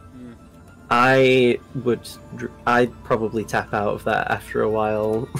Or you would probably never see me because I would only be in the mines. The Kaido yearns for the mines! It's more I just like the killing the monsters. I do. And I also have. I do have in my library a like Lethal Company clone. Called What content warning? Yeah. I prefer. I have. Oh, sorry. I was going to say I prefer Lethal Company just because I think the vibes of it are more entertaining for me. I also have Worms, which is a fun game. Ooh. Yeah, I like Lethal Company because it actually feels like it's supposed to be scary. Whereas part of the problem I have with content warning is like the gameplay loop is around recording the scary things, and it almost, to me, at that point loses the thing that I like about Lethal Company. Whereas with Lethal Company, like, you want to actively avoid the monsters. Yeah. Like, if I'm seeing, like, I don't know, Gen getting his neck snapped by a creature in Lethal Company, I'm screaming because I don't want it to happen to me. Super hard right now. Not for me. Shit. So I think it's more you, Jack. Probably. What if y'all go and play Slenderman? It's a classic. It's an old one though. Cringe. Like everyone's done a playthrough of that. I know. I'm definitely joking about that, and yes, it is cringe. Not about cringe, but like it's kind of a done and gone thing. If you want a good RPG to play, though, I'd probably suggest Chained Echoes. It's not too long, and there's enough, like... It's pretty easy to have a good team that then makes it kind of, I would say, pretty easy to stream. Just in the sense of, like, oh, you can... But, like, once you kind of figure out how the combat works, you can then enjoy sort of getting into the meat of the game. Yeah. There's a lot of options, honestly, but we can discuss those off stream. Yes. For now, though, would we like to continue with the session? Yes. Gen, are you still here? Still here. Okay. Well then, so... one moment.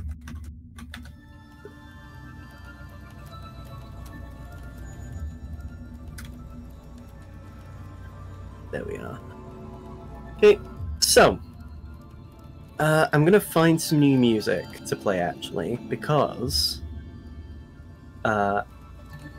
you escaped the Neophalid, so it feels a bit weird having that music for it, unless the Neophalid chased you, but...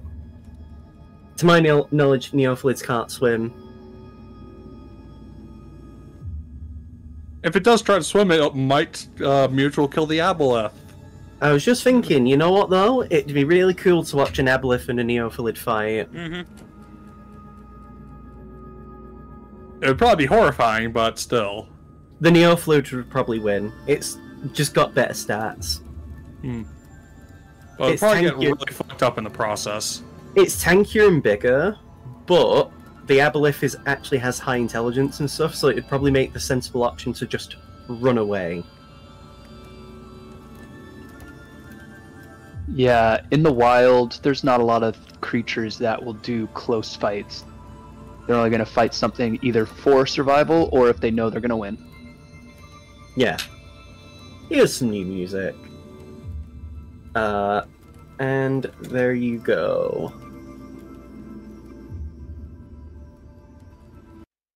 So, as you are continuing out on the boat, it's pretty quiet. You notice quite a few of the drow are actually, like, trying to, like, they're talking to Rua. You hear them asking, like, about his arm and how he flew and stuff. And, like, he's explaining to them about his artificial arm and stuff. Not to be that guy, but can I get a read on like where the person who was causing all that, like who's raising a fuss, is? Yeah, give me an insight check. Because you do still see it, it's just...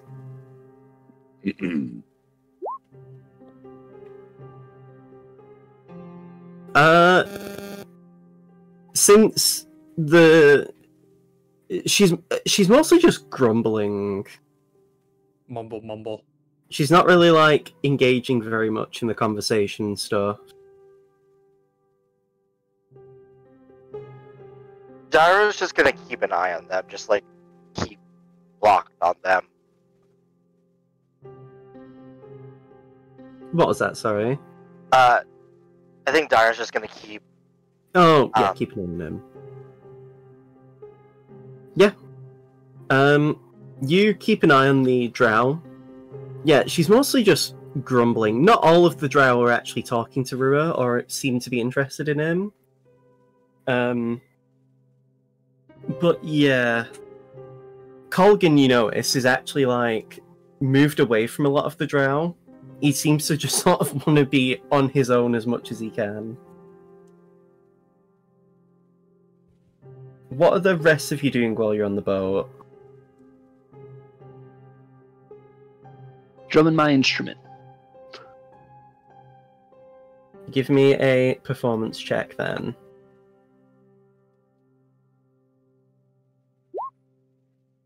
Yeah, you're having to play kind of quiet. Yeah, it's just like a casual, just kind of like plucking on the loot. Mm-hmm. Nothing too crazy. Yeah, it's quite nice. Though. Makes a nice atmosphere. A little background noise. Yeah. Breaks away the almost piercing silence of the Underdark. What is Aldane doing? Aldane is just sitting down and flipping through a book he brought along. Aldane reads? We've established this multiple times, yes. I don't know, seems fake. Yeah. Fake and gay. Pixar, it didn't happen. What is... I was going to say, what's Darren doing? Darren's just keeping an eye on the drow. What's Felix doing?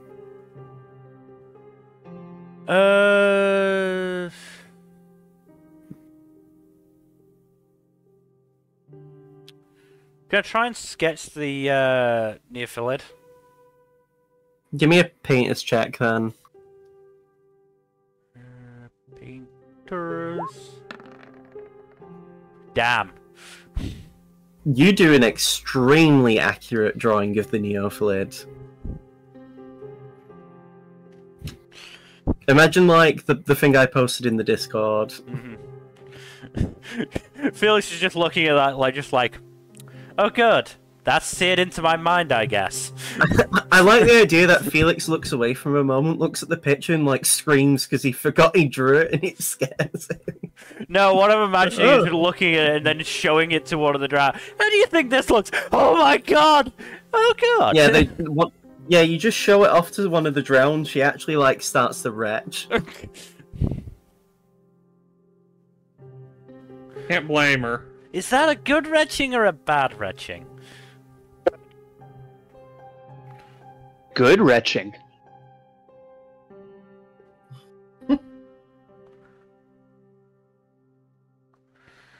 As you continue along, I think it was you, Miller, the only one that's not rolled a D100. Yep.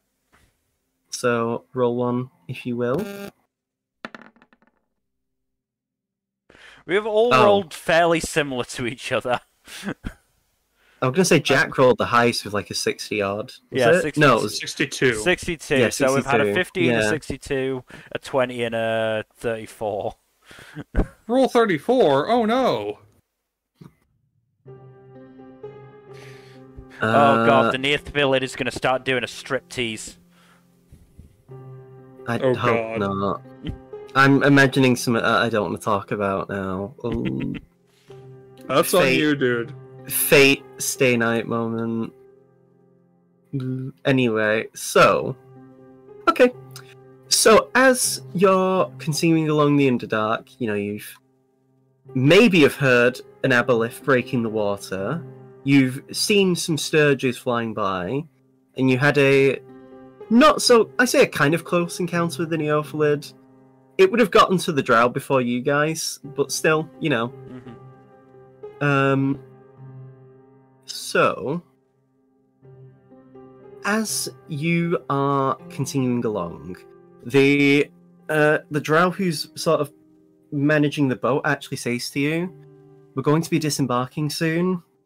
We're going to be heading to a settlement nearby. Okay. Don't worry though, we can trust the people here."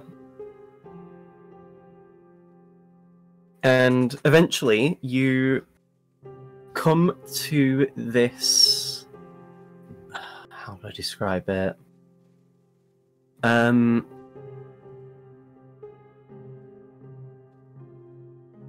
You basically see a collection of like somewhat small, like clay-made buildings. None of them really have anything in the way of like windows. But as you like approach the docks, you see one of these floating towards you.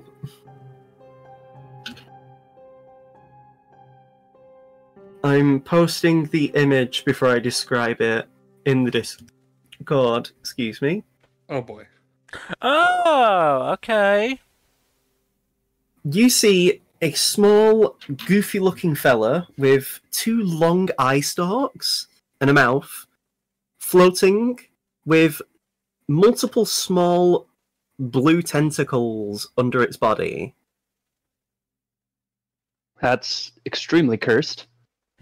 And It's Adorable. not even the most cursed thing we've encountered this Yeah. session. Don't be mean to the Those are, dwarf. It's those are cute. cute. Yeah. yeah, you hear the drow who's like, you know, who's managing the boat. She says, "This is a colony of flumps." That was one of the flumps. It's fucking coming. If that's what it sounds like when they're coming, how does it sound like when they're farting? No, I meant like when they're approaching, not that kind of coming. Oh my god. I know. That would, I mean, had that would also be crazy.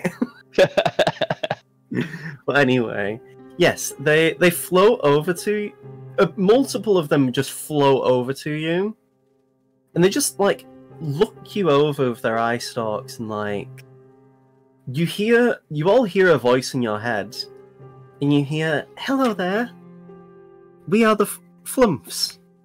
Who are you?" Hi, Oh, no, my name they're is friendly. Felix. My name is Felixus Ferris. My friends call me Felix. You can call me Felix. And this is our group. What did we decide on the name again? Was it The Nameless Guard. Nameless Guard? That's Yep. right. We're very bad at coming up with names. It took us how long?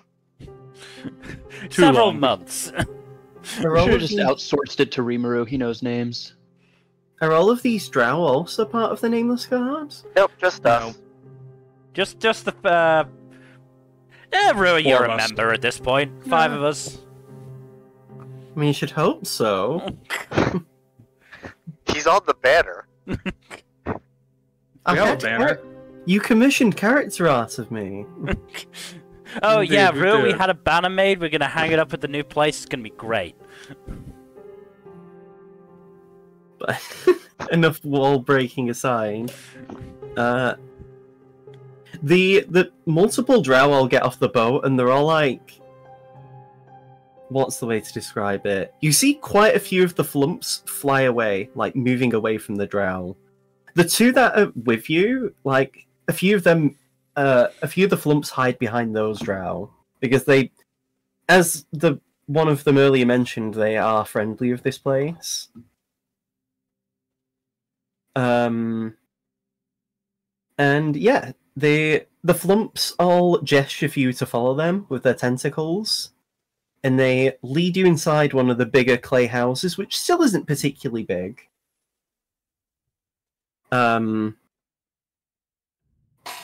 All of the houses aren't they're basically don't go higher than a single story. There's no upper floors to any of these buildings.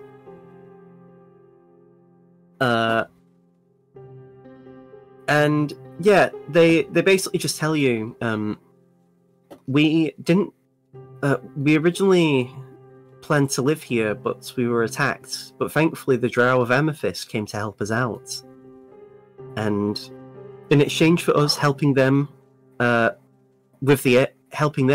helped make these buildings for us.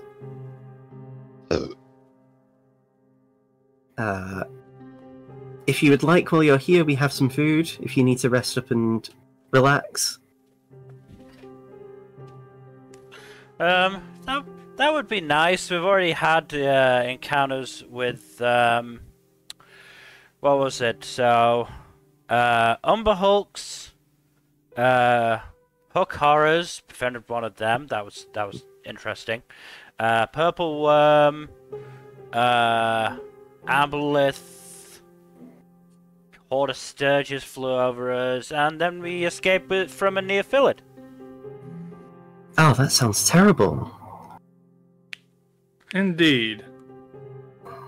Well, we're still here and in one piece, and hopefully ready to go after that Behir in time. Oh yes, the Behir's been dangerous and terrifying. Don't worry, we're going to be dealing with that. That's an us problem. I mean, it is an us problem as well. We live here. Yes, but I mean more, it's an us problem as we are the ones contracted and obligated by destiny, God, whatever, to deal with it. Who's Destiny? They sound like a nice tiefling. They have a child, don't you know? 3 of them, actually. Oh. God damn it, Gavin. God fucking damn it.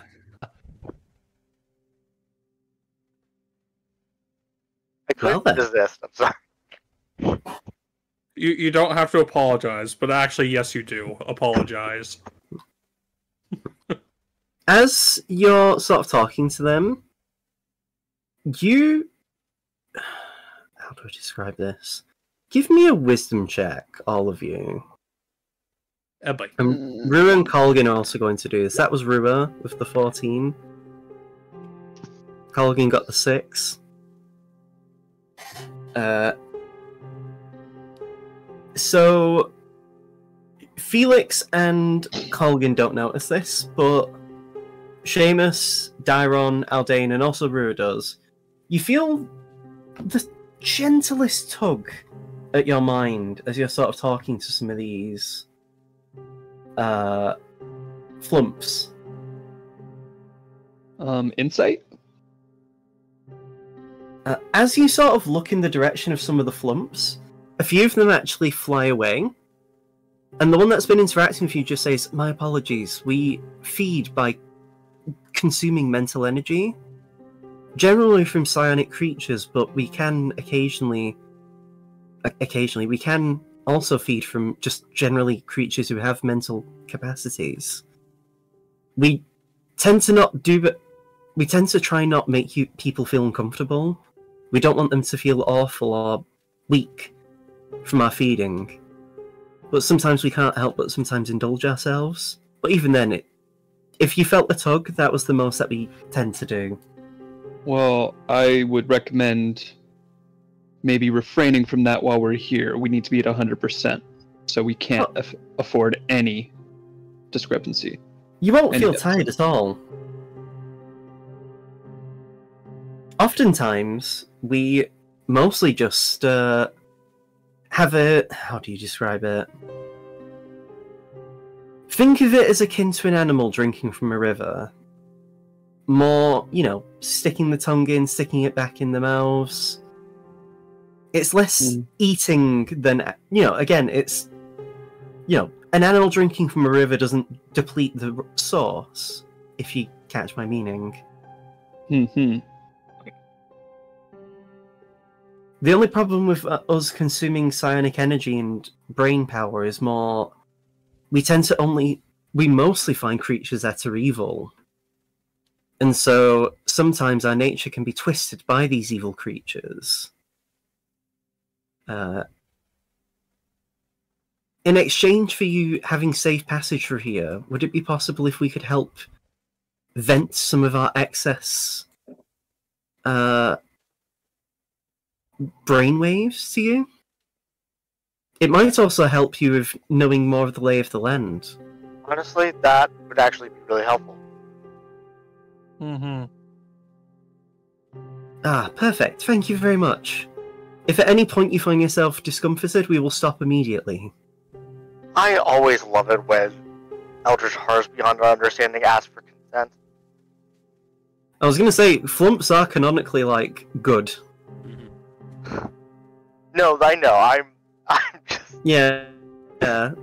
So you see a few of the flumps gather around your heads, and you are immediately smacked by basically a POV shot of a flump watching one of its fellow flumps be devoured by the Bahia.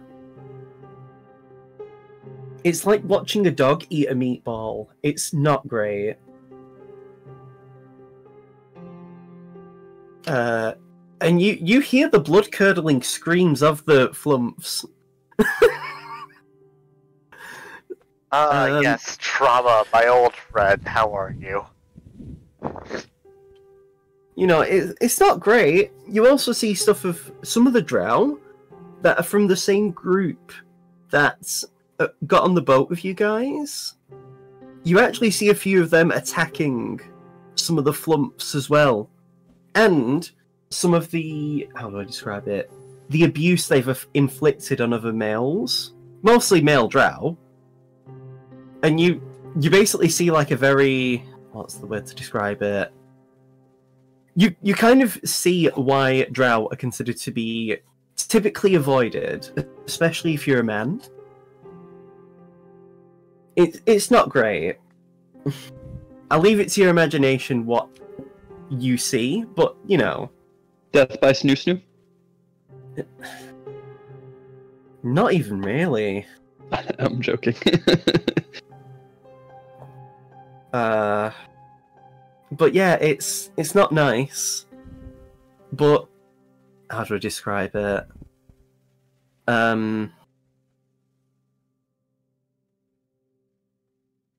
Amidst the sights and things that your mind is bombarded with, all of you give me intelligence checks to try and glean anything that would actually be valuable. Nope. Even though I'm the intelligent one. This first roll's going to Colgan. Dude, what is wrong with our intelligence? This next one's just not very smart. So We would not have a hard time dodging intellect devourers. Darren, do you want to save us? I don't know if I can, but we'll see. Nope. Definitely not. We are all dumb today. you're all too busy being disturbed by a lot of the graphic imagery. These flumps are not... They're not trying to disturb you, it's just they kind of need to vent this out. And also, they are trying to be helpful by showing you this, and they also are letting you stay here. It's not like they got told ahead of time. Yeah. When the wave of, visions end, you don't necessarily feel... It's more just... How do I describe it? None of the imagery really leaves an imprint on your mind, but it's still not a nice feeling. Mm-hmm. I guess the best way to describe it is you feel a rush of lightheadedness, but it doesn't last too long. But unfortunately, none of you really glean much of value. However, Rua does say, from what I could tell, from what I saw from the visions, I don't know if you saw it as well, It seems like that Bahir at least has one weakness I could gather.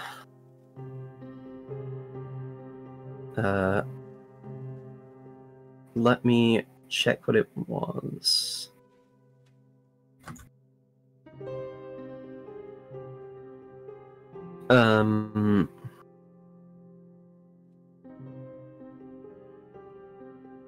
I noticed the Bahir didn't seem to care for light. Like bright lights.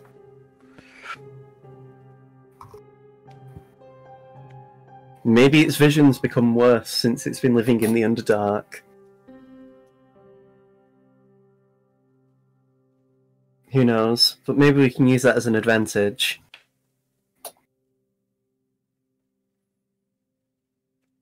Well, I should have at least some fired spells that can, you know, hopefully do something. I mean, I know, Aldane, you have your smites. Yeah, those could light things up a little bit. I don't know what kind of light bothered it. I just saw something bright in the visions that I could see, and that seemed to disturb it and make it react. But it's something we can try and use anyway to our advantage.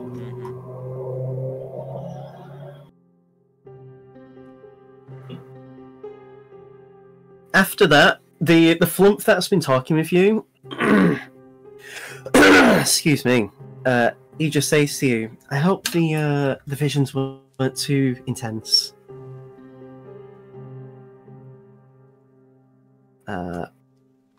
Feel free to find a place where you can rest and sit if you need to. Although if you are leaving anytime soon, please take them with you." And they gesture to the drow. Oh, they were not staying here at the very least. Oh, excellent. Thank you.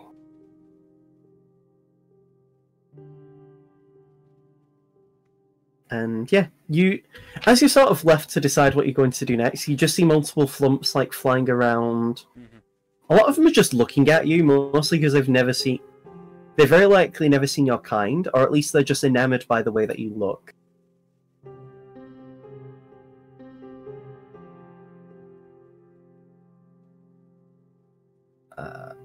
And so, Colgan just says to you guys, "So what's the plan then? Are we leaving right now?"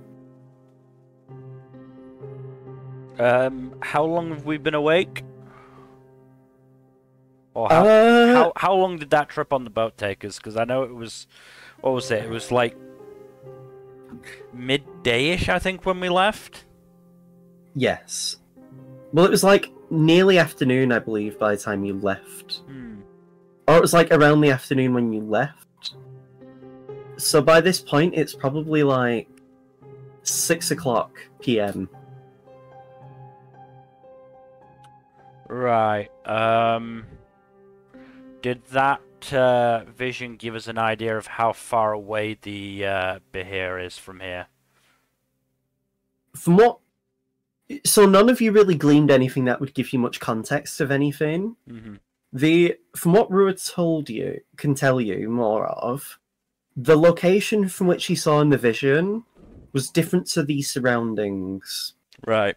So it's entirely possible that when the Bahir did what it did, whatever Rua saw in the vision, it was a different location to where you are.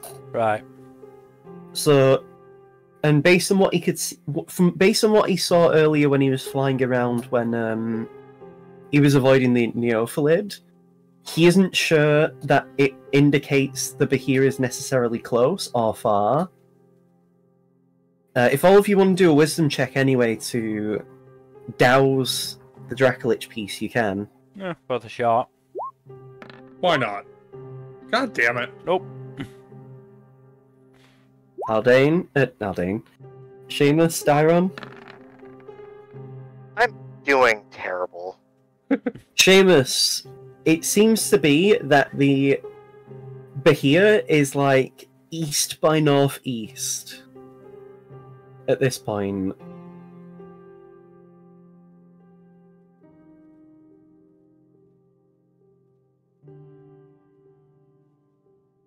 Dylan? So what? Hello? Sorry, my mic was off. Yeah, it seems to be that the Dracolich piece is east by northeast. East by northeast. Okay. So we're actually going a bit more northbound away from an angle to it. Yeah.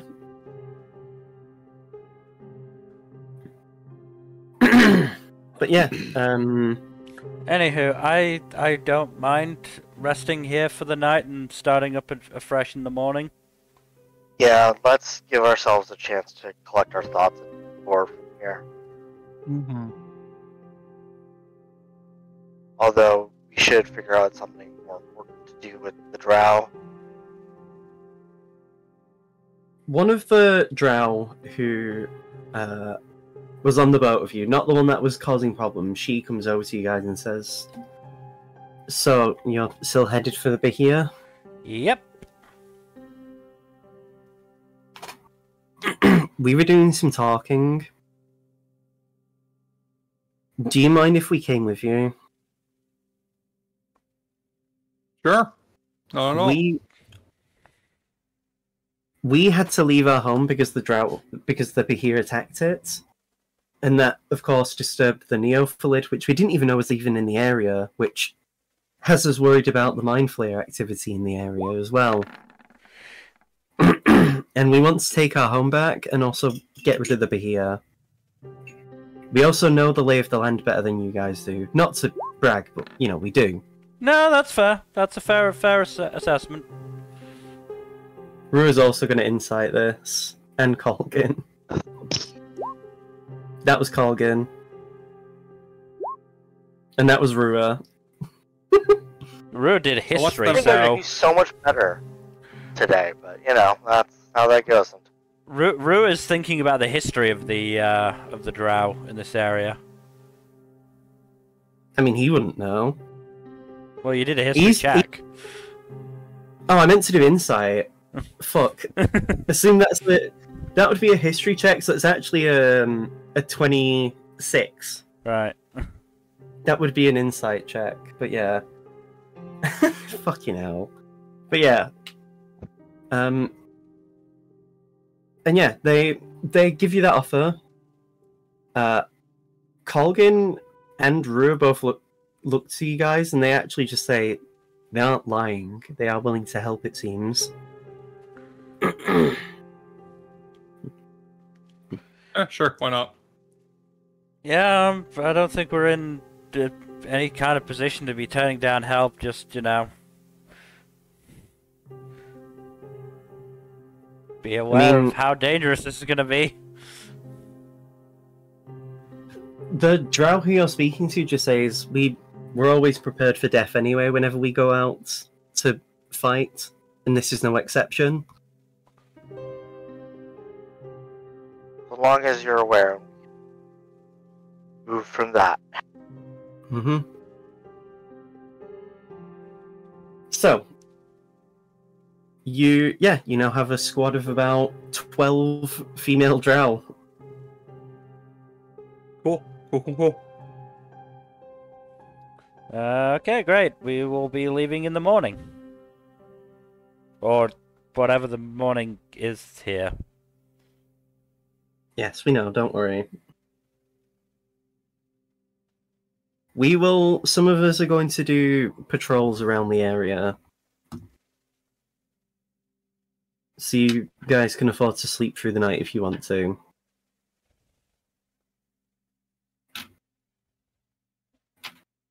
Okay, thank you. Thank you kindly. So yeah. The drow seem to be talking amongst themselves at this point, mostly just deciding who's doing what, where are they going, and yeah.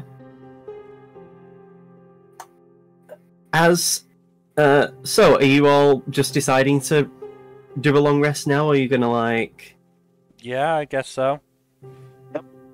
Fair enough.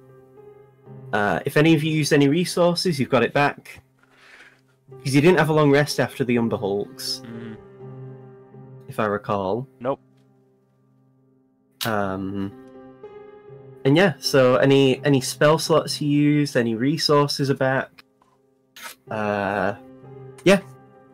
During the night, eventually you are, as you awaken, well, actually, before you would go to sleep, you actually get given like a small building to sort of sleep in.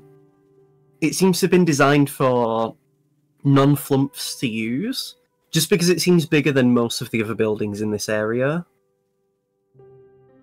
But it's basically like a tent-sized building. It's nothing too crazy. But eventually, when you all awaken, well, Felix and Rua would awaken first because they would trance. And yeah, Felix, you actually wake up at the same time as Rua. When you awaken, you actually see several flumps are also asleep near you guys.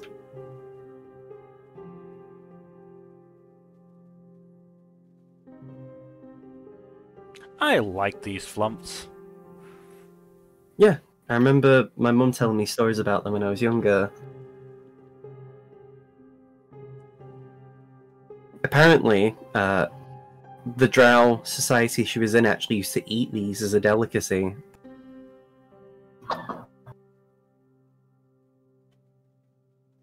Okay.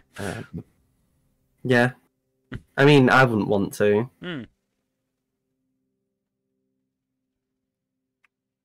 And, yeah. I am worried about this fight, though. Yeah, this one seems like it's gonna be even worse than the Pharaoh, and that one was pretty bad, especially even just getting there.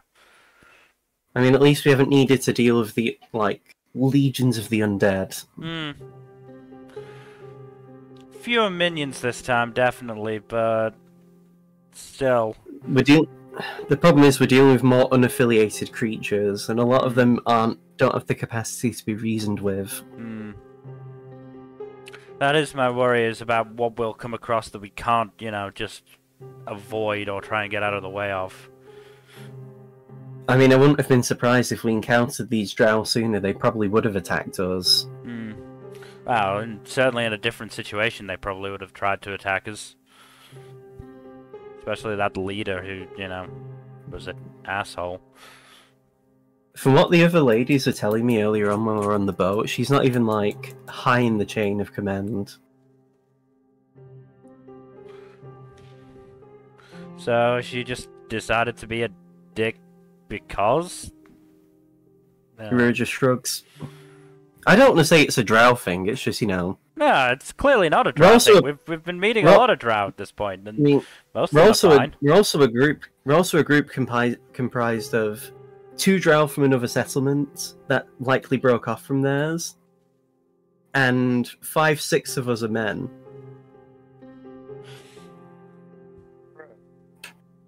Again, it feels weird to say that, you know, they are generally misandrous, but, you know, like, men really just I mean, none of them are women in that, none of them are men in that group of theirs.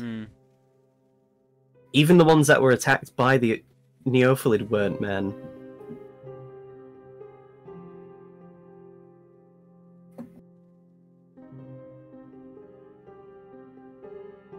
I mean, it probably helps. Helps that we. I mean, we at least got to take advantage of the chaos, is what I was going to say. Yeah, and you know, if they just, they do have plans, I mean, it doesn't seem like they have plans on turning on us, so that's good. No, like I said, most of them seem absolutely fine. It's just that one asshole.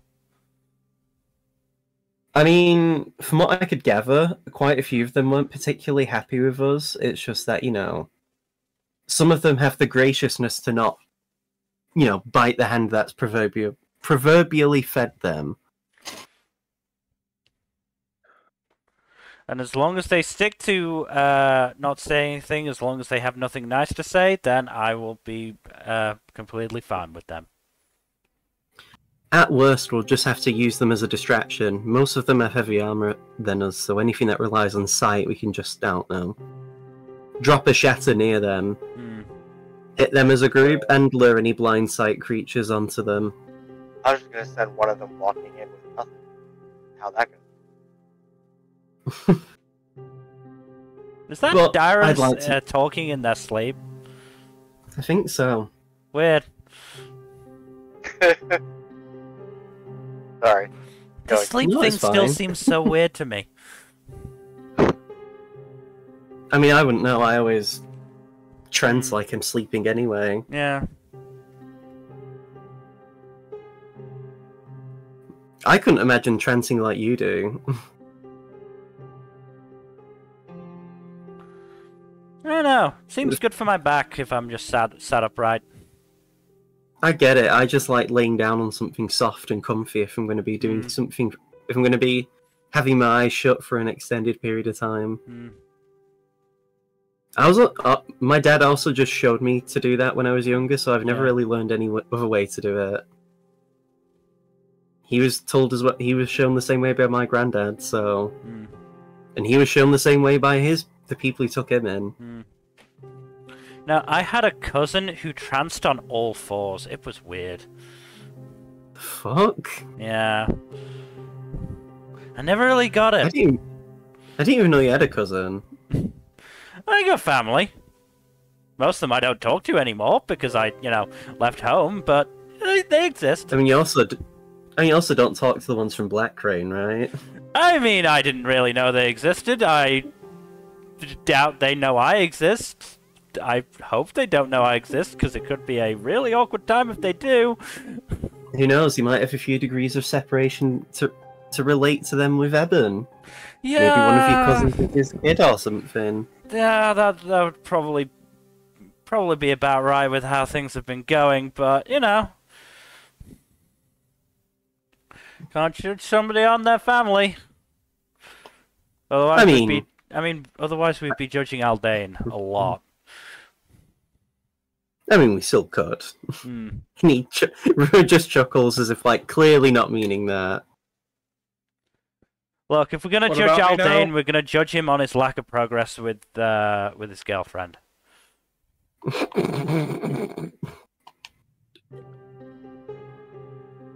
True. Look, I've only been around for the last few months, and it's already getting weird. It's been, Tiresome. dude. How do you think I know? It's Yeah, I been know, great. I know.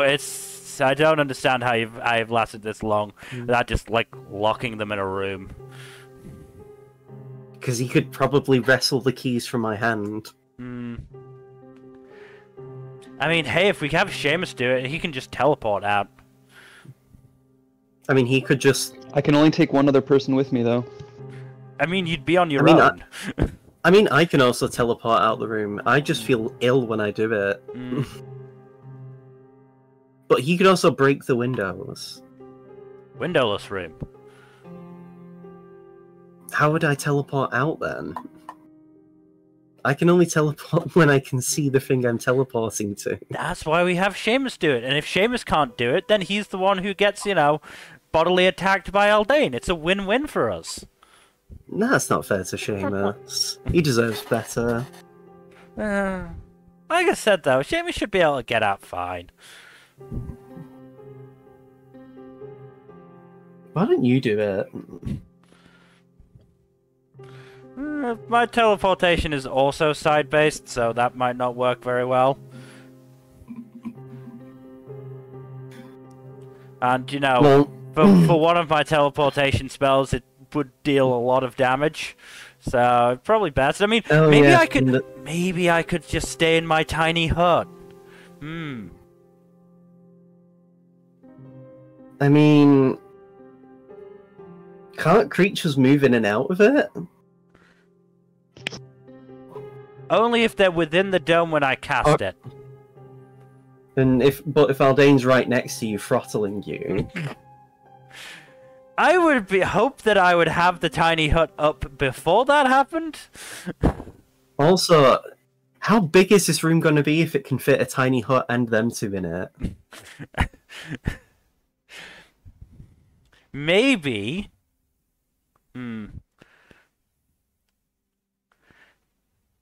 Maybe I can cast the tiny hut so that it's just outside the door, and then we don't even need to worry about, Aldane wrestling the keys off anyone, because he won't be able to get past the dome. I think the two of you are neglecting the big axe-wielding elephant in the room.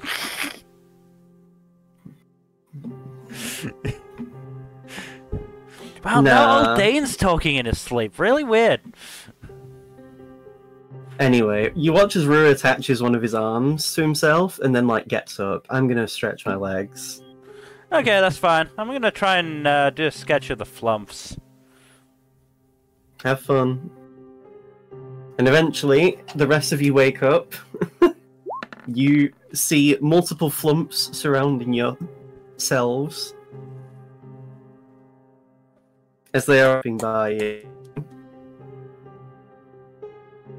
Interestingly enough, none of you remember your dreams. I dreamed a dream of something. You notice, though, none of the flumps actually slept near Colgan. They're all, sleeping by you guys, but they deliberately chose not to sleep near him.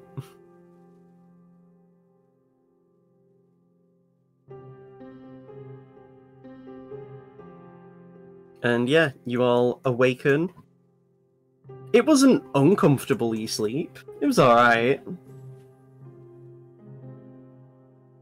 And yeah, your roll was really good. You make a very detailed 9? flip. What's that? I'll just turn it off. Oh. Yeah. So, you all awaken. And yeah. You get up, you get ready.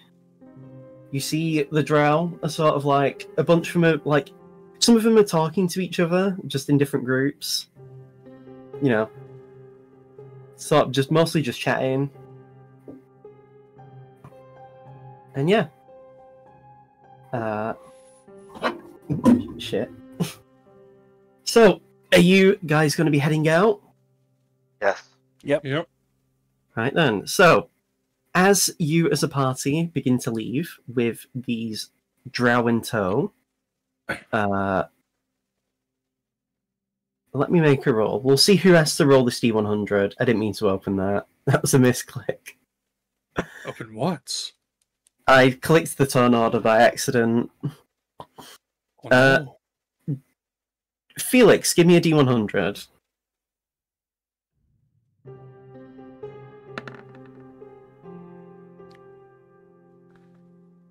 Oh, okay.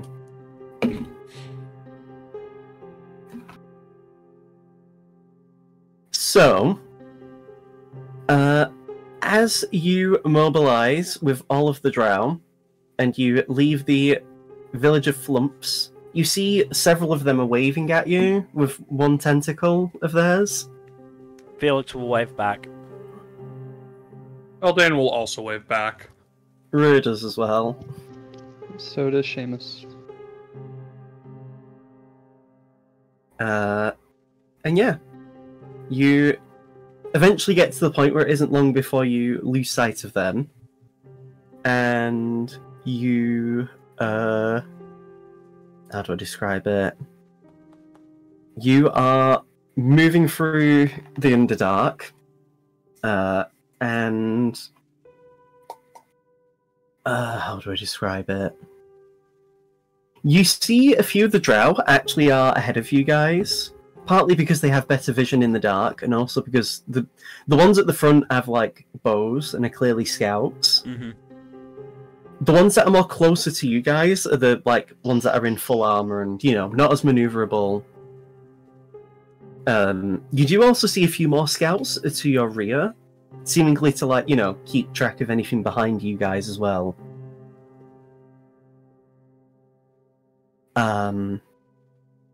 And yeah, eventually though, one of the scouts that's ahead of you holds her hand out, and basically, how do I describe it? She says, she basically says the Elvish word to hide. And you watch as several of the guards like split off to like hide wherever they can. If you all want to hide as well, give me stealth checks. Ah, fuck. That was Rua. Oh, I'm doing terribly today. 20 was from Colgan. I could have Doing terribly, you got 17. Yeah, but that was a 4 on the die. Oh no. Oh no! Oh no! Okay, What were you expecting? Not Okay, a roll zero. it. Oh, that's not Wall. terrible. No, he I'm gets disadvantage. automatic disadvantage because I have heavy armor. Never mind then.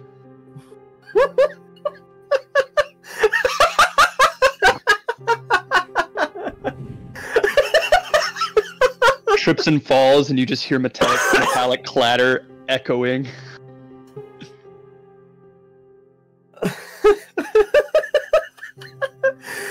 Oh, fucking. Jesus Christ. You Oh, I done needed laughing that. now? Oh my god, sorry. Oh, shit. I'm actually sweating from that. I'm a bit lightheaded. It's more just the suddenness of, oh, Nat 1. Because I forgot for a second that Aldane's disadvantage to stealth. Because I think the last time we rolled a stealth roll was actually pretty good. I mean, it also had passive out trace, but you know. So, what happens is that, how to describe it? As you, like, find a place to hide, Aldane, you basically trip up. And, like, fall. So you pretty much aren't able to hide at all, is how I'm just ruling it. Funnily enough, Dairon, you, like, as you're trying to sneak, you notice Rua's already, like, gone. He's, like, bamfed. And, yeah, Okay. it, like, all the rest of you, you're all in really good spots. By the time you kind of get in your spot, though, you notice none of you see Aldane with each other. And that's because you see him where he was, like, from when, you know, in the middle of the area that you're at. And it's quite open. And I need to find some new music. For a reason. It's a good one, don't worry. Is this the one?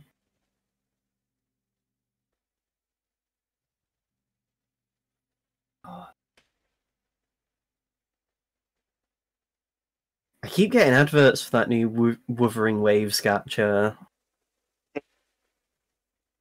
It's probably because my PC knows I play Honkai Star Rail on it. Mm-hmm. Yes. It's aggressively okay. Here we go, we'll use this one. This one gives the right amount of fear and tension. Oh boy. So... Right. So...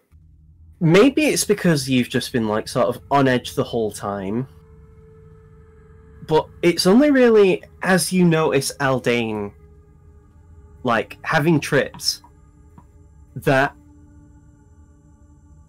Seamus, Felix, Aldane, and Dairon, you feel the pulse from your Dracolich weapons. It's a familiar pulse you have only ever felt when you know another piece is near. Right. And you hear it before you see it. And yeah. Aldane, as you try to, like, get yourself up, you hear the sound of, like, crackling electricity. It's very subtle, but you still hear it nonetheless.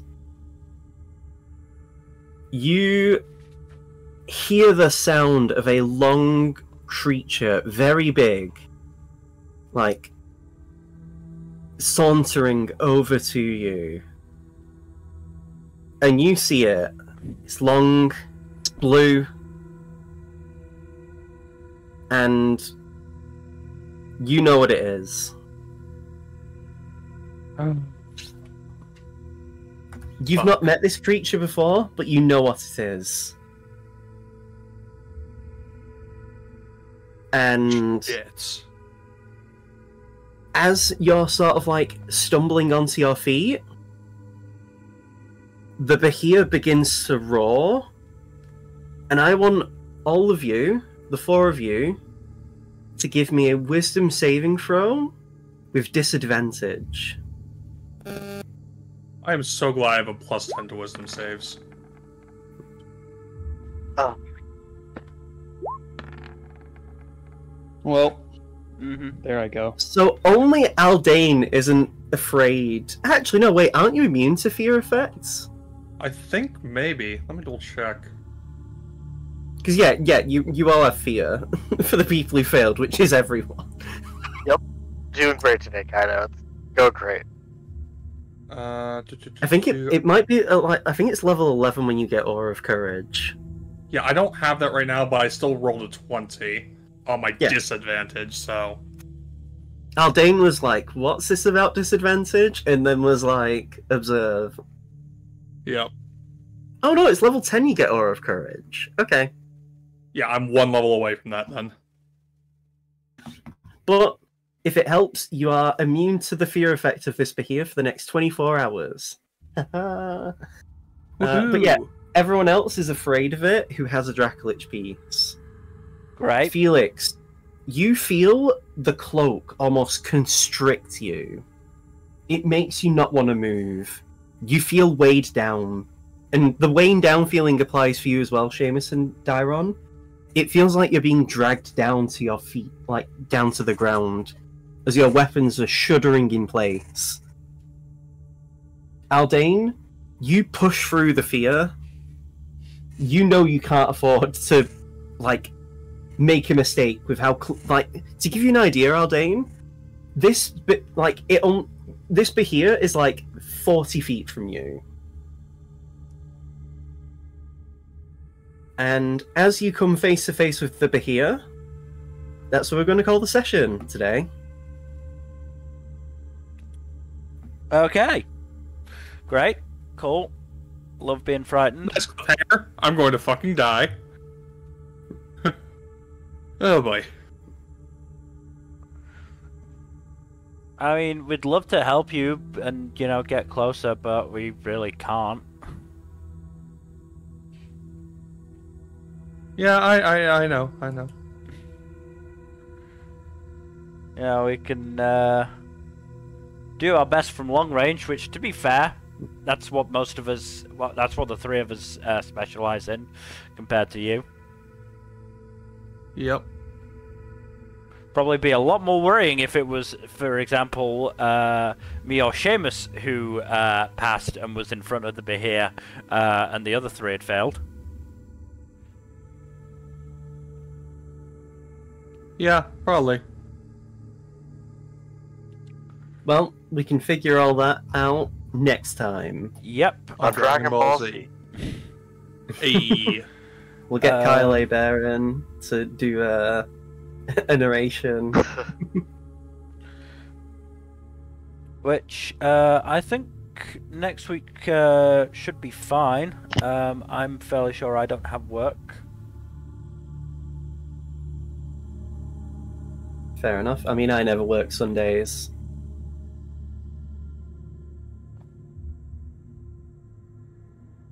I mean, if there's no session next week, then there's no session next week, but...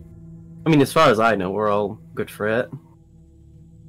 Yeah, I'm good for it. Check. Yeah, no, I'm free Sunday. Completely free Sunday. So, again, Dylan, any potential issues? Not that I can think of off the top of my head. Mm-hmm.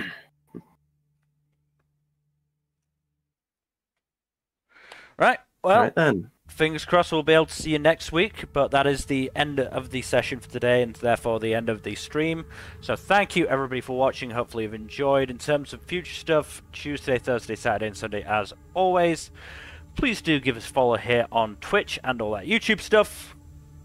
Like and subscribe if you've not already. Please press that bell icon to get notifications and leave a comment down below. And otherwise, hopefully we will see you on Tuesday. Good night. Later.